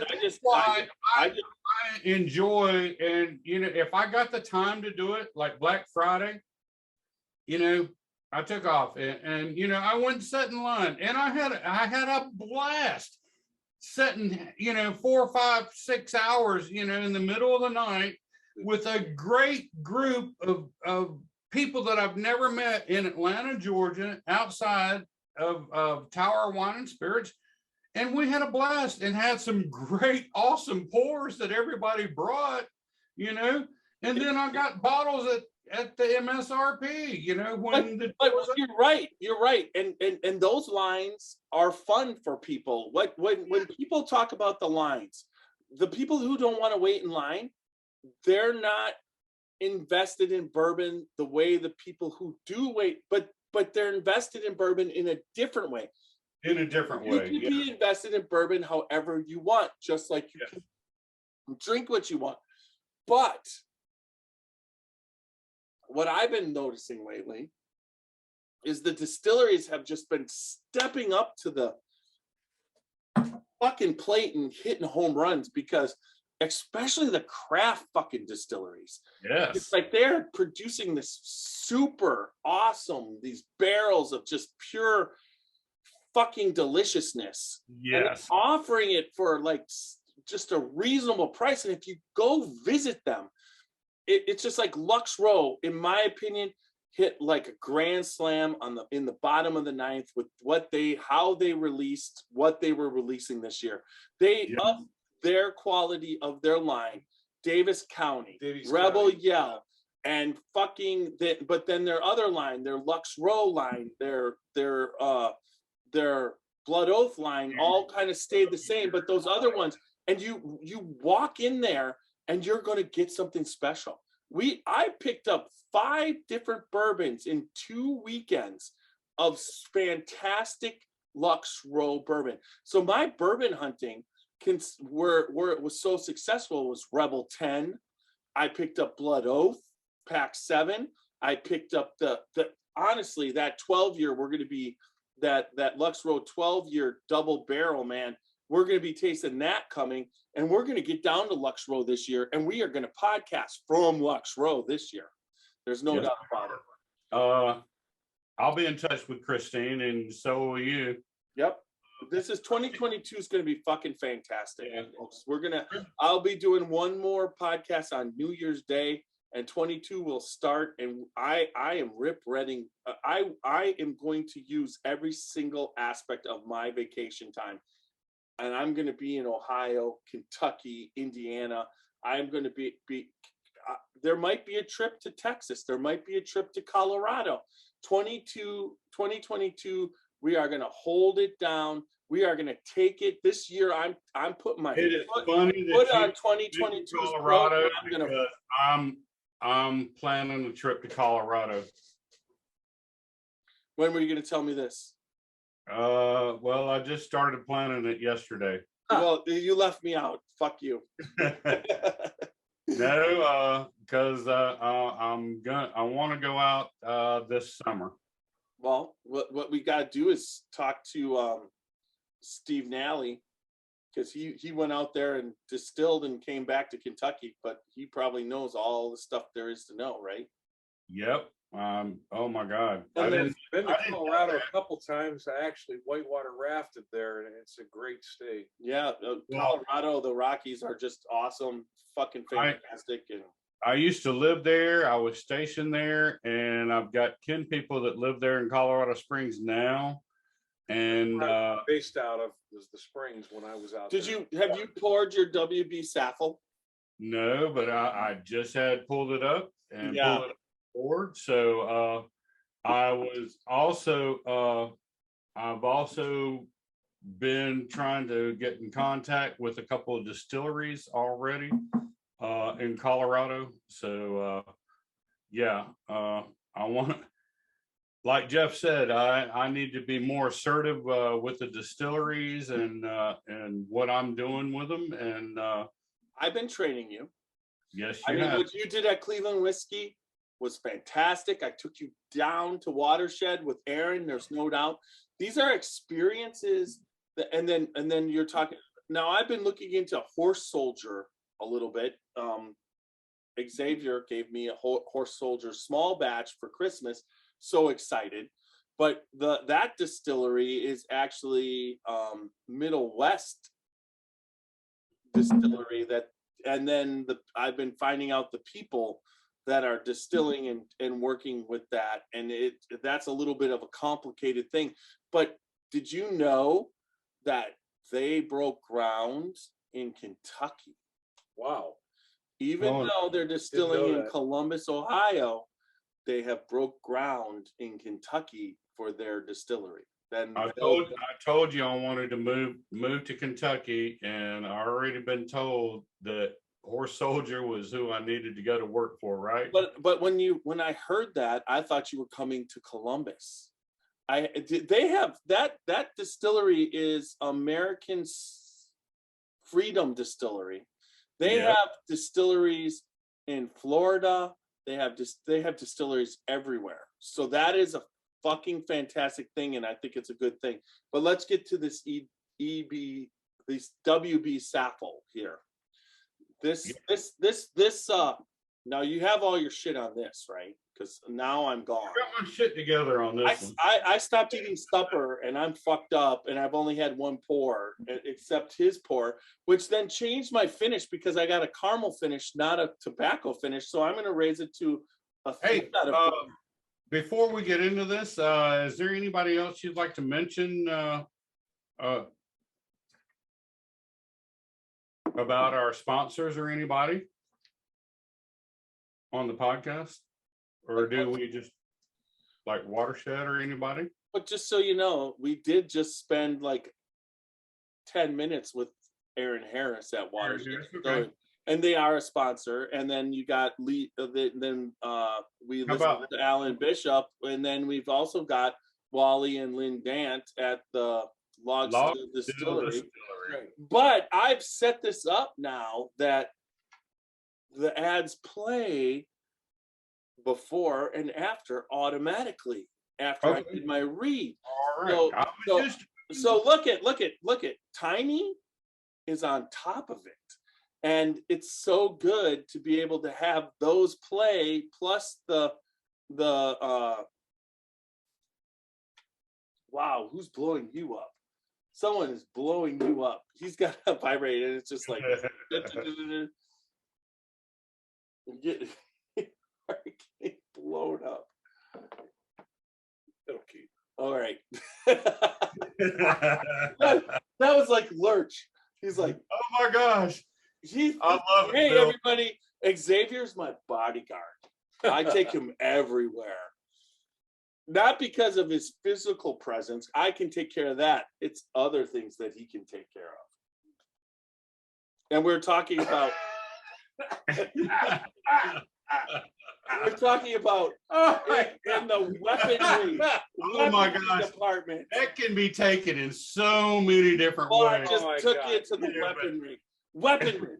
He has a collection of mastery. Yes, that's what I was thinking. I promise you that's all that I was thinking. Yeah, right. You're a dick. No, I wasn't thinking that. Yep. Oh, That's me. I'm kind of like too big of a mouth to be quiet and too bullheaded to back down. So that's kind of been the way I roll. Yeah. So he's got me covered. You have to learn how to take care of yourself. Yes. So that's why we love you, Xavier. My grades. Yes. Cheers to Xavier. Cheers to you guys. Exactly. Cheers, y'all. And all right. And that's what makes us all come together as, we're three different pieces of the puzzle that come together and make this so much fun and cheers. I enjoy it and love you guys. Cheers to my grade school principal, Richard Dick, and cheers to Greg Schneider, the master distiller of Chicken Cock. Wait a minute. Your principal was Dick? Oh my God. And we were in grade school. Imagine the fucking conversations that us grade schoolers had. Yeah. Okay. Good Lord. Yeah. And then my mom was the head of PTA. I'm 56 years old and I can't do it. Richard came to our house a couple times. Anyways, and then also cheers to all the Scotchy Bourbon Boys barrel picks, and then also cheers to our line that if we ever have a line, the name of it is going to be No, it's not. No, it's not. No, it's not. He keeps saying this because of the pictures he took.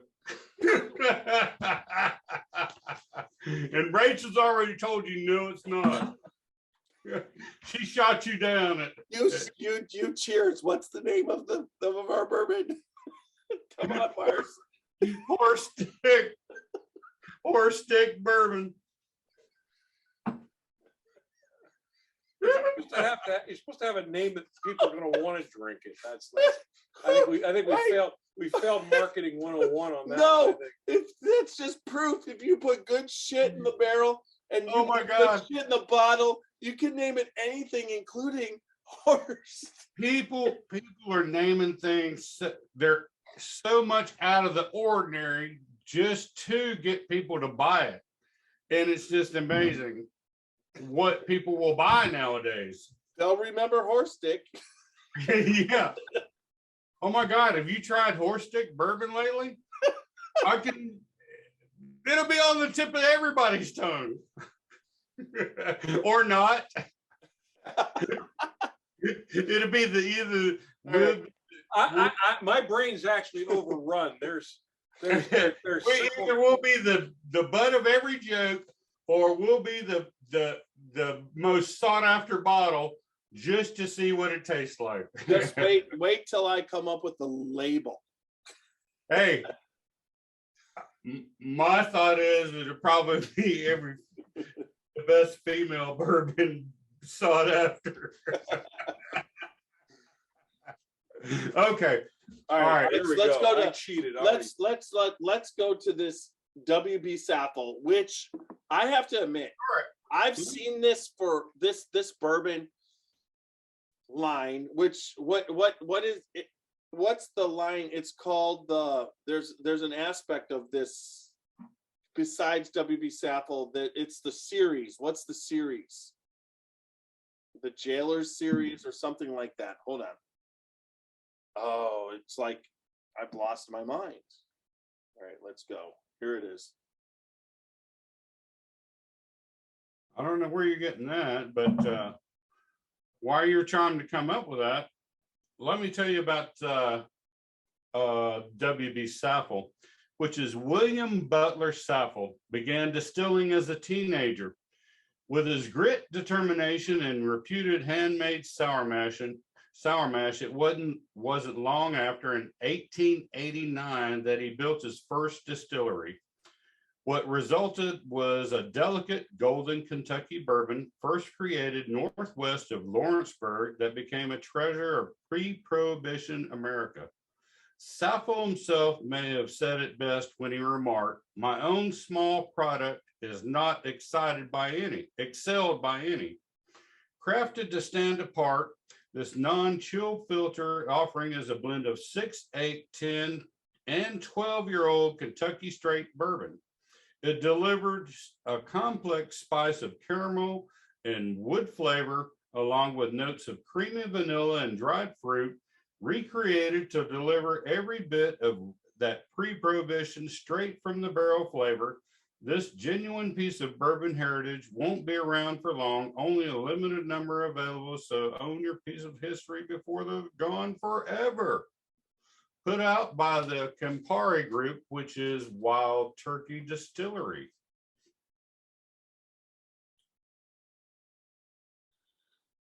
Distilled and bottled by the American Medicinal Spirits Company, right?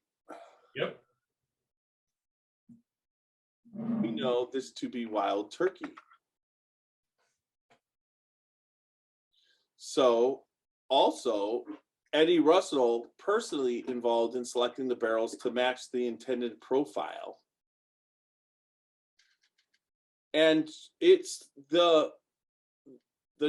all the different bourbon, the rye that you have, the other one that you were showing me. Oh my God, it's called the Butcher series, or oh my God, I'm looking for it.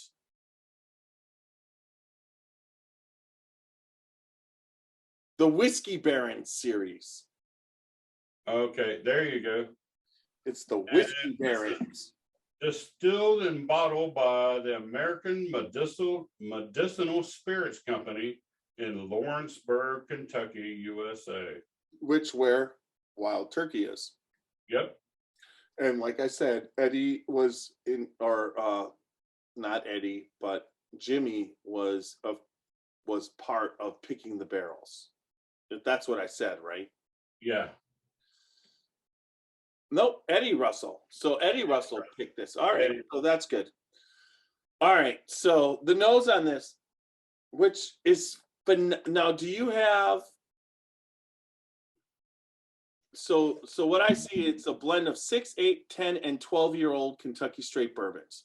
Do you have the mash bill on this? Because I think you do. No mash bill. And there's no age statement. It's just 6, 8, 10, and 12-year-old bourbons, right? Yeah. And it's 107 proof. Yes, so this is a little bit more, and it's about $50 MSRP for a 350, so it's about $100 a bottle for. But I don't believe they sell it. And it only comes in 375 milliliter bottles, in which this particular bottle, which I sent you samples For which Christmas. which you sucked them down. But then I had to send you a whole bottle for Christmas. Which you are phenomenal for doing that. He definitely bourbon claws. Yeah, that when I saw that, I mean, honestly, I wanted this more than I wanted Pappy. Yeah. Just so you know. And just so everybody knows, this Wild Turkey Expression, when they come out with this, it's pretty phenomenal. And the worst thing is that they only bottle this in 375 milliliter bottles. And you can still find it on the shelves now and in very limited quantities. Everywhere I found, there was only 1 to 2 to 3 bottles left on the shelves. So, I probably shouldn't be telling you this because I probably want to get a couple more myself. Anyway, what are we talking about? Let's maybe go right tasting notes. Yeah, go right to the nosing of it. nose. All right, so I'm going to take on the nose. So this is very similar to the Wild Turkey Master Keep. Very similar. There's an aspect, but most wild turkey expressions are pretty similar to me. But it's a little bit more ethanol on there. So it's easy for me to rate this. I give this nose a 4 out of 4. There you go. All right. You're up. 4. I have to. Yeah. Oh, it's a sleep of the wake switch. the hell up. 1, 2, 3, 4. I got the count right.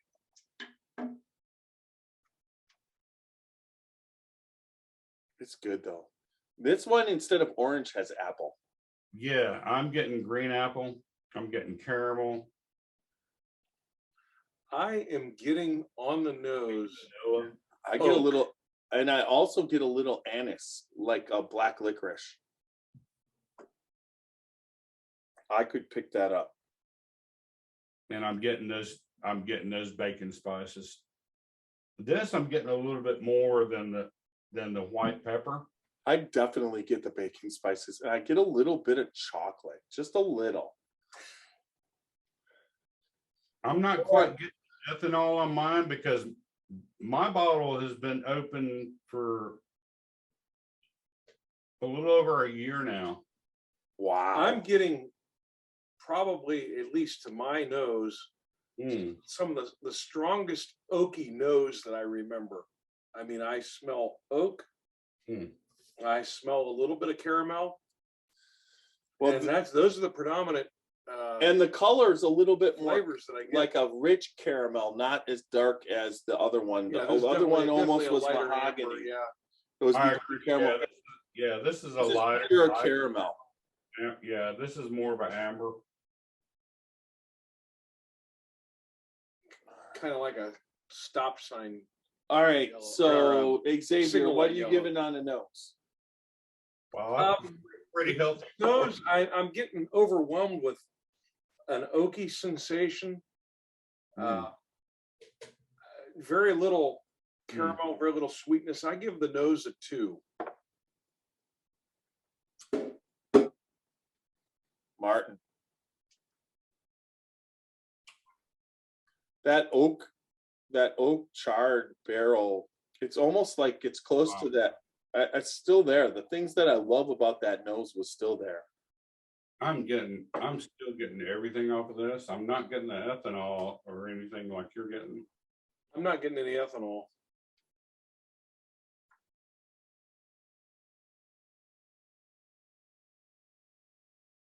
I'm getting the green apple though, and the sweetness. I got that. It's delicious. I'm gonna have to give this one a 4 on the nose. I love this nose. I haven't tasted it yet, but this is This is a long time seeing this bourbon, wanting to taste it, wanting to taste it, wanting to taste it, wanting to taste it.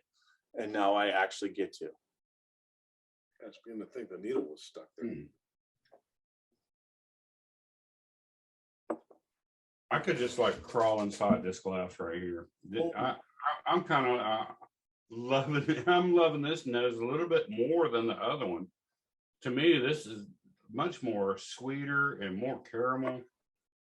I'm not getting the brown sugar or the honey. Holy shit. I'm getting the green apple. Oh, did you taste it?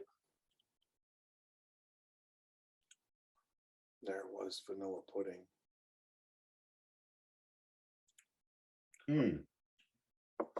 So let me give you maltreview.com. The nose was a delightful dance between rich, sweet aromas, maple syrup, chocolate fudge, dried apricot, and apple juice. Savor notes, salted peanuts, beef broth, mineral nuances, a high-pitched note of limestone, and an abundant darker accents, cedar cigar box, dried leather, anise, garrigue, a bouquet of dried herbs. All of a sudden, there is a light and cherry scent of Cherry Garcia ice cream makes a surprise appearance. That was the nose. Maybe that's what I'm smelling is the cedar, not oak. I'm getting a definite wood smell, wood aroma. And to me, it's all but overpowering everything that I can smell.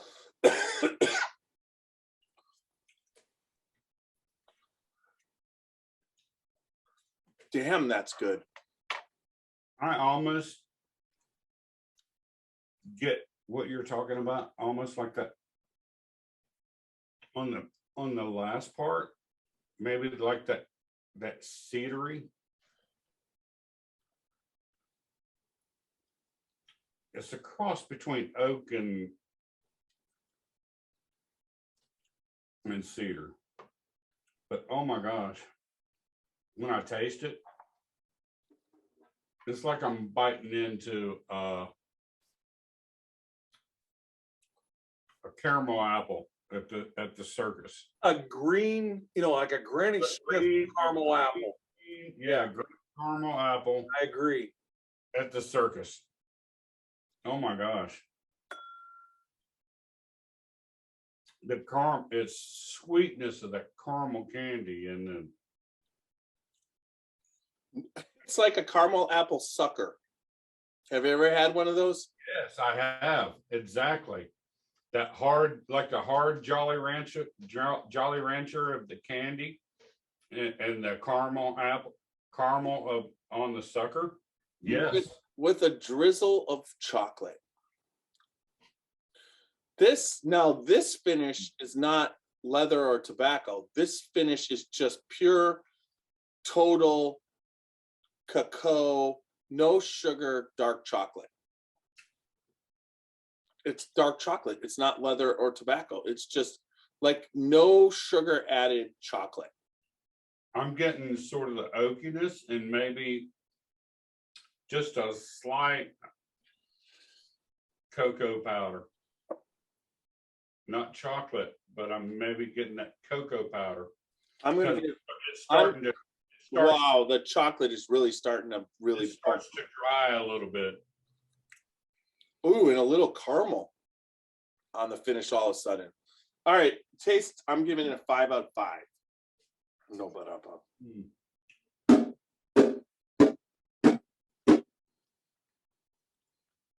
I agree. All the flavors are there and fully engulfs my mouth. Front to back, the taste. But I'm picking up so much spice, caramel, vanilla, the apple. The apple is just so good. I got to give it a 5. Xavier, 5.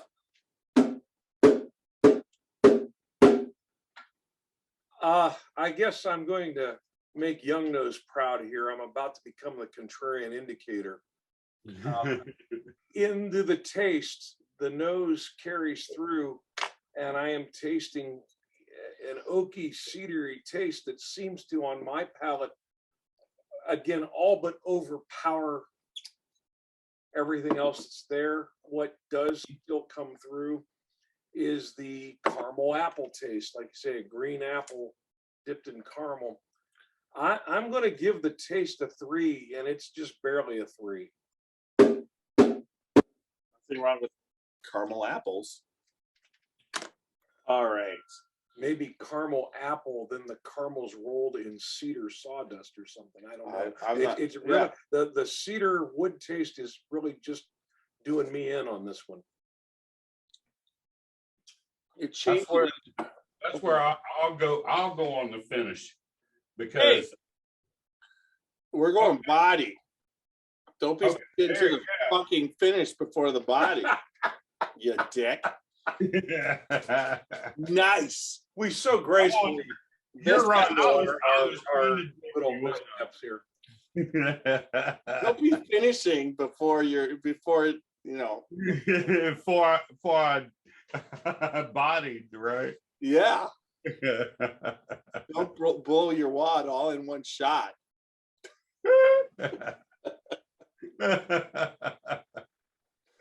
Okay. All right. Now that we dignified that, It's all right, what we're here for. Super Nash on the body. no, I can't go with the body. So this body is way better. Okay, so we're switching to tiny. Yeah.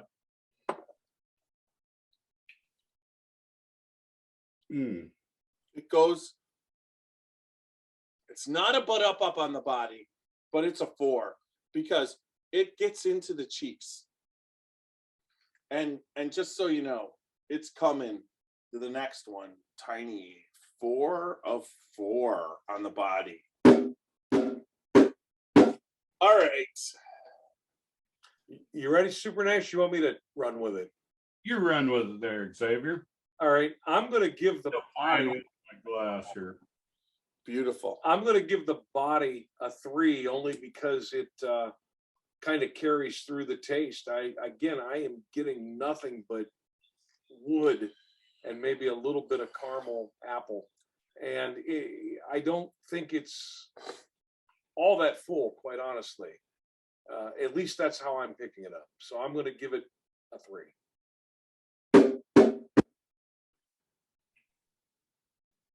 Okay. On the body, I kind of like the way it does in the glass. Yeah. And, we're trying to exemplify that and show everybody, because it's a little bit more thicker, takes a little bit longer, it's a little bit thicker on the legs, a little bit more syrupier. And the same way that it feels in my mouth. It's a little bit more thicker. It kind of reaches both sides of my mouth. The flavor kind of just hangs, and just I can pick up everything all the way through my mouth there. So I think it's got a good, thick, rich, full body to it. I'm gonna have to give the body a 4. A 4. A 4. Yep. All right. So now we got to do the finish. And Xavier's gonna take us out because we'll put the finish on Xavier. He can go first on that one. All right. Well, the finish is finished. That was a very short finish. It wasn't very warm. I was picking up, I guess the good news is I lost the cedar taste or the oak taste, whatever you want to call it, but I lost almost all other taste. To me, the finish was just not there. I'm going to give the finish a 1. Have you got any more in your glass there, Xavier? Just a little slurple here. Hit it one more time. Yeah. changes as you go. And nose that glass. Do me a favor and nose that glass and tell me what you think about nosing the glass as we finish up here. It's like opening up my mom's cedar chest. That's all I'm getting. It's kind of like canceled me out. Everybody's palate is always the cedar or oak or whatever freshly cut wood is just short circuited my nose and taste. Got you. Your next Super Nash. No, I'm not. I am going last. All right. Okay. So it is. I'm tiny and it is my podcast, but I'll respect Super Nash for laying me out. But I disagree completely with Xavier. I still have the taste in my mouth. Oh my gosh, I am surprised at a Paul. Oh no. Anyways, I am going to thunk it. I honestly I can't believe this shit happens. the chocolate the chocolate. We're all friends here. So he reads what I read as chocolate, dark chocolate. It's a dark chocolate finish that doesn't stop. We started drinking this like 5 minutes ago, and I still, as I talk, can taste that dark chocolate. It's not leather, it's not a sweet finish, but it's such a good finish. And it's so fucking long. It's long. It's like we're on December 21st, and it's as long as the night is on December 21st. It's as long as it can get. So I'm going with a 5 out of 5 with a Ba-da-ba. Oh my God. No, he did. Ba-da-ba. He nails it. He unloaded on it. He swung it to the fences, didn't he? He sure did. And honestly, that's an honest to God loving the shit out of this. I mean, I want more, and I'm having more because you sent me up a little bit. But then A little bit. That's the second round. No, he sent me up a little. I have He hardly pour you any, Xavier. I swear. I'm so glad that Xavier That's does. okay. Hey, Super Nash, I'm fucking off. It's awesome that Xavier doesn't like this because more for me. For me. For No me. wonder he doesn't like it. He didn't have enough to taste. And it's just me, and we said this, everybody's taste is different. Oh yeah. And Yes. I could take this bottle, let it sit for a month and taste it again, and you might get a totally different rating. No, he can't, because in a month that fucking bottle will be Well, yeah, hypothetically a month if Tiny weren't gonna. Yeah, if Tiny would let the bottle alone. Okay. So what do you do if I do a bottle kill on this? I'll buy you another one. Call and an send ambulance. You want me it. to? I'll bottle kill Yeah. this right now. Oh my God! Why would you do that to such a good bourbon? Because it's so damn good. But you don't enjoy it that way. You don't think I'd enjoy it while I was chugging it? I sure as hell would. No, you wouldn't. I wouldn't. I would just enjoy it for that moment. I just wouldn't enjoy it so much. I disagree. Sip and enjoy. I think that I would That's do where I disagree with you. Chugging it, you're not going to taste it because it goes right past your palate. How was that? What was that? No, I'm gonna be chugging it, swishing it around in my. No, you're not. Yes, No, I you're am. not. You're going to be right. No, I'm not opening my throat. I'm gonna swishing it around. Watch. Okay. All right. I'm watching. And so is the world. High five, brother. High five. A new kind of chugging.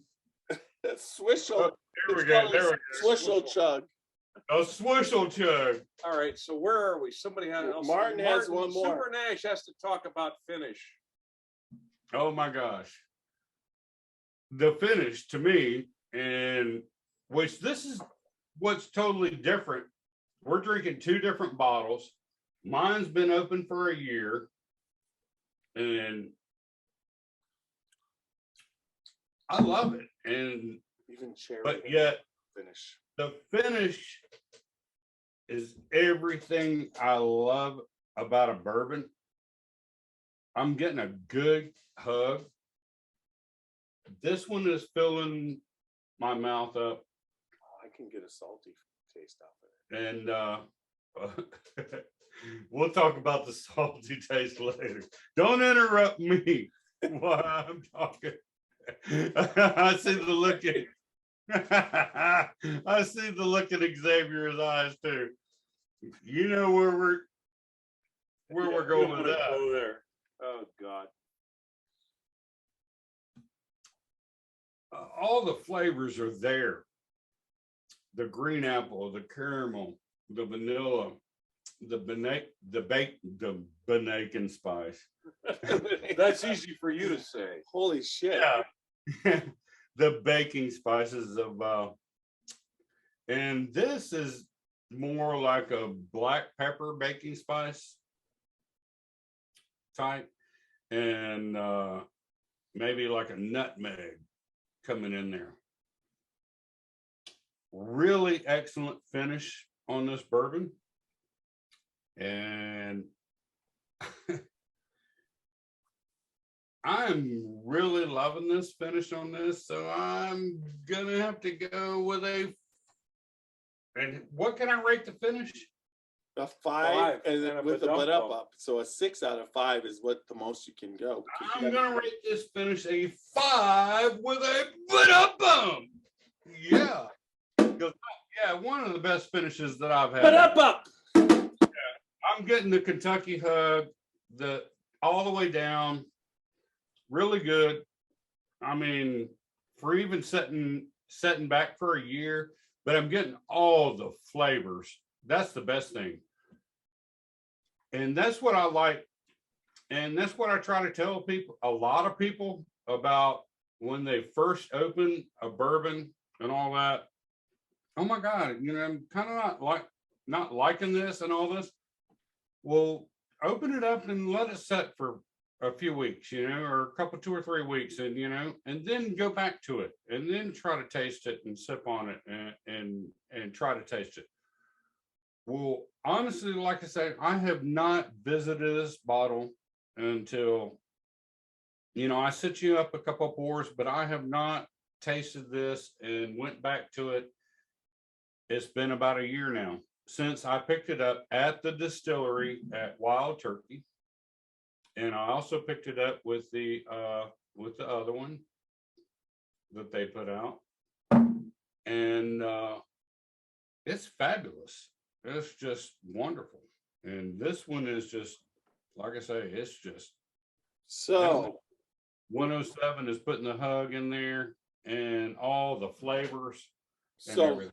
so you gave it a 19 of 18. I gave it a 19 of 18, and Xavier gave it a 9 of 18 for an average score of 16 of 18. It was a 15.666. We rounded up to 16 out of 18 for the Scotchy Bourbon Boy rating. Actually beat the Wild Turkey one by one. I think the 107, the proof up adds a mouthfeel. And then instead of leather, it's chocolate. So it definitely beats. Well, we all know you can get chocolate off of sweaty socks, which somebody said. All right, in the mouth. This is maltreview.com. This starts sternly with tart fruit and pronounced minerality as the whiskey meets the lips. The salty and bready flavor of hard pretzel sticks is revealed as this travels up the tongue, where the bourbon blooms upward with a woody note that tiptoes on the edge of bitterness. As this reaches the point of maximum wood flavor, as Xavier, Definitely maximum wood flavor. tannic texture abruptly A light and airy note of confectioner's sugar appears to pull the whiskey back from the brink. This transition to a sticky, sweet brown sugar note, which eases into some darker flavors of shoe polish and tar as the finish commences. The lingering flavor leaves tastes of pine sap. A subtle drying stoniness creeps back towards the front of the mouth. The lips tingle slightly in response to the reasonably high bottling strength. And let me give you just a couple of extra notes that in 2019, this skyrocketed to the top of the list of 2019 as Fred Minnick actually picked this as his #1 in a blind tasting of Pappy versus the Field in a series on his YouTube. So I thought that was pretty cool stuff. Interesting. Yeah. So they conclude aromatically, this is the equal of better wild turkeys such as Master's Keep Bottled in Bond, Russell's Reserve 13-year, and Russell's Reserve 2003. There are so many aromas that all play beautifully together, keeping the nose entranced for an extended period of pleasurable sniffing. The palate is perhaps most similar to the Master's Keep Bottled in Bond in that it leans away from plump fruitiness and towards more wood and spice. I love that there are surprises hidden throughout this, from the whiff of my favorite ice cream to the dramatic turn towards light, then dark sweetness in the middle of the mouth.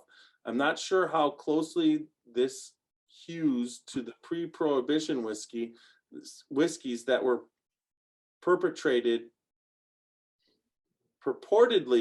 the inspiration for this creation. But the whiskey is so good that I find it's hard to care. He gave it a 7 of 10. That's about what we gave it after Xavier pulled it down.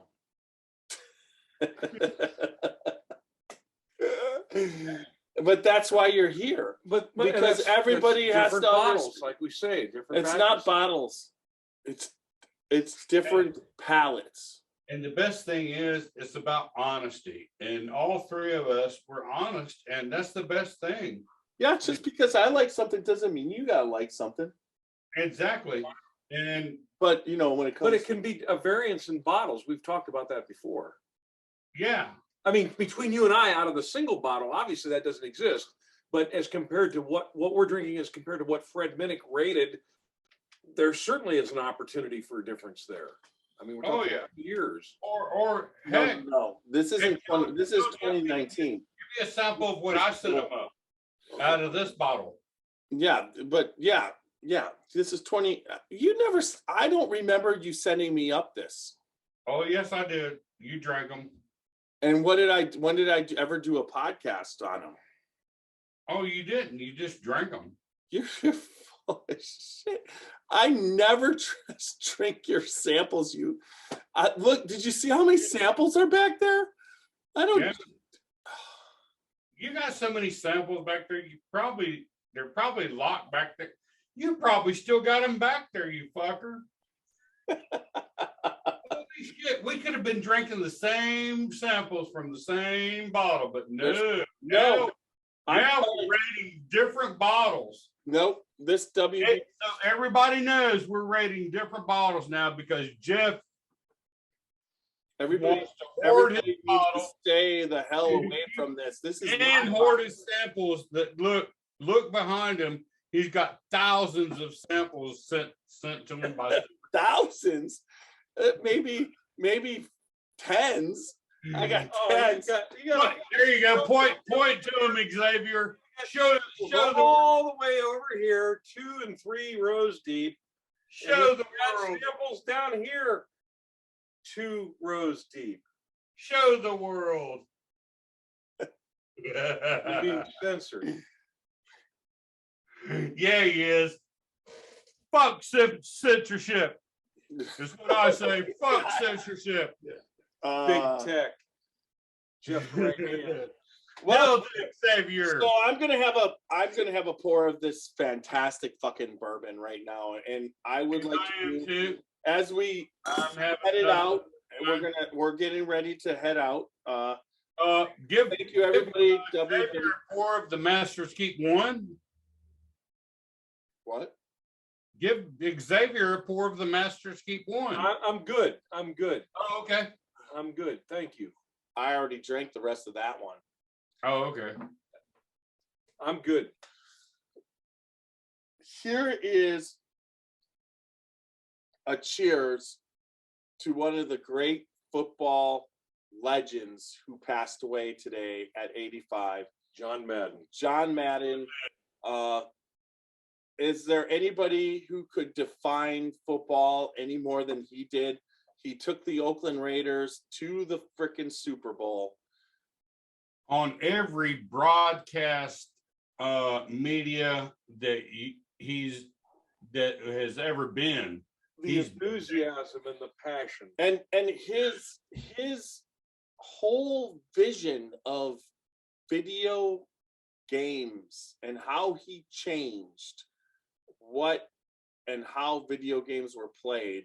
He was right there, a leader in sport video games, which would not have it wouldn't have gone that far if it wasn't for his vision.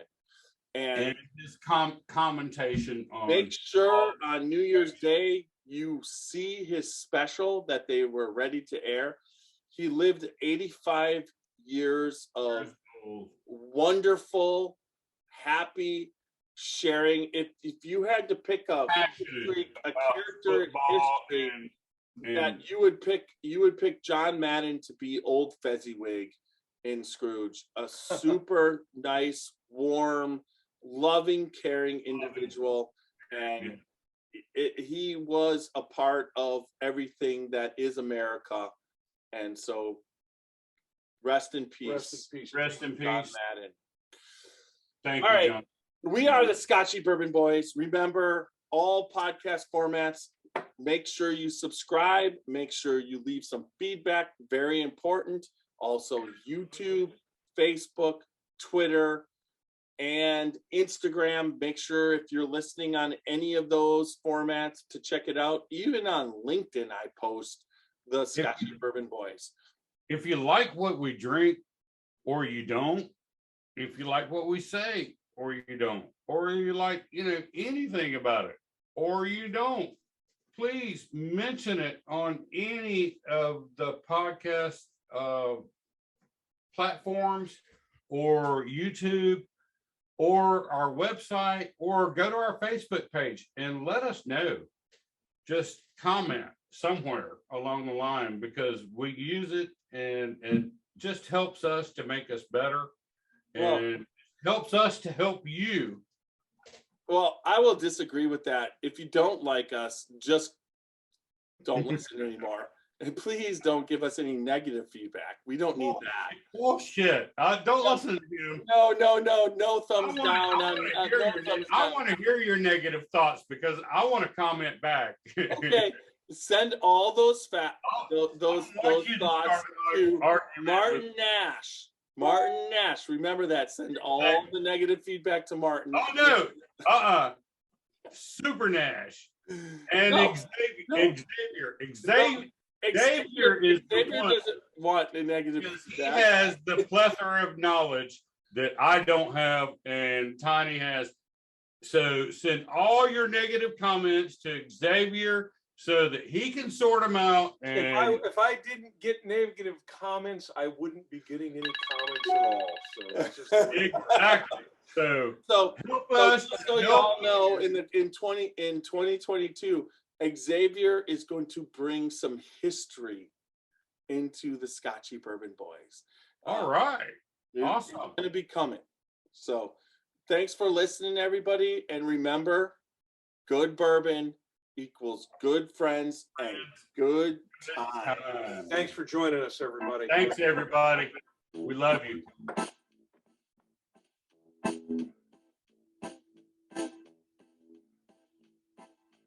Oh, show me the way to the next whiskey bar. Oh, don't ask why. Oh, don't ask why. Show me the way to the next whiskey bar. Oh, don't ask why. Oh, don't ask why. For if we don't find the next whiskey bar, I tell you we must die. I tell you we must die. I tell you, I tell you, I tell you we must die. Nice job. Awesome. Woo! Woo! It's great. It's great to have Steve-O involved now. Yeah, just one thing. When it was coming on, when you're playing that Steve-O and the ending, on my end, I don't know whether it's sounding on your end, but there's like some kind of feedback or something coming through there. No, that's what he puts in. It's where. He puts it actually in there. It's the really? Yes. Okay. He has like a high pitched synthesizer aspect in there. Okay, yeah, like a aliens flying saucer landing. Yes, it's there. That's the best way I can put it, like a flying saucer landing. Alien flying saucer landing. 100%. That's what he's using as far as the keyboards. Okay, and cool, but Yeah. and that's what sets it apart and keeps us away from the royalty rights and everything. Yeah, there's no doubt. I loaded it on the last. I substituted his version on the last 2 podcasts on YouTube when I loaded. Have they said anything or No, charged? no. It passes all the things now. There's no issues. Awesome. That's what I was getting at. Yeah. So now we have 32 hours of listening in the last 30 days, but we have to get to now. We have 145 subscribers. We have to get to 1,000 subscribers listening to 4,000 hours of our podcast, and then we can be monetized on YouTube. Yeah. I can monetize with a secondary platform. Yeah. I did that before, but our goal is just to push the shit out of YouTube. Let's get to 1,000. How hard is it? We got 150 viewers now. Well, like I say, we've been trying to tell everybody that and we have so much going on and all this stuff. Like I say, I got a Kentucky Owl. Soon as the first of the year, first week, first podcast. Did you get that already? You what? Did you buy that Kentucky Owl? I've got 3 of them. How do you have? Holy shit! The bourbon of the year went on YouTube went from 105 when we started to 130.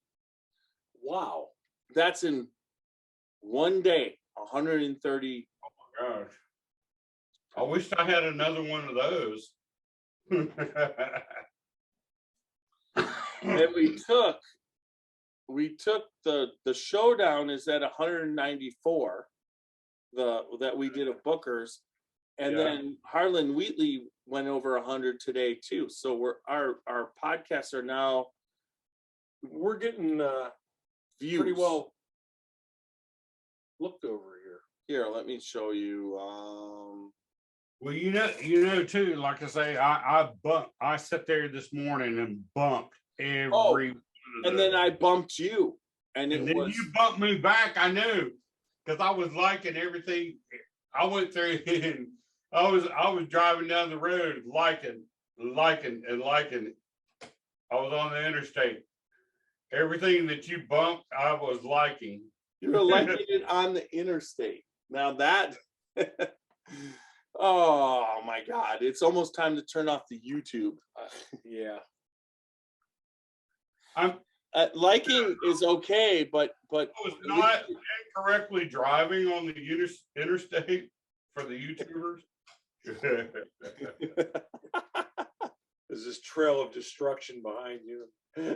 Yeah. All right, everybody. Out there in YouTube land, you got a really good pregame and you got a a little bit of a post game, but remember, good bourbon equals good friends, good times. And share it with all your friends and family, because we love you. And not only that, but you love everybody that you share it with. And go out and live your life dangerously. Good night, everybody. Good night. Thanks, everyone.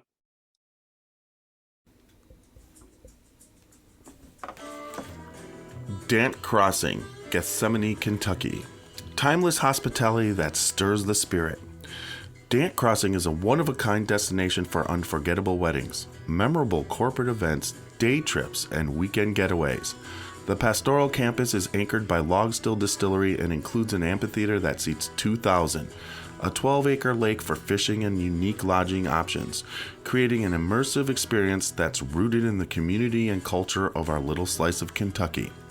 More attractions will open soon at Dant Crossing, including our 21,000 square foot distillery, which we will have the ability to produce 15,000 barrels of spirit each year, a network of wooded walking trails, fully functional private train depot, farm-to-table restaurant, and the Legacy, a premier wedding and events venue.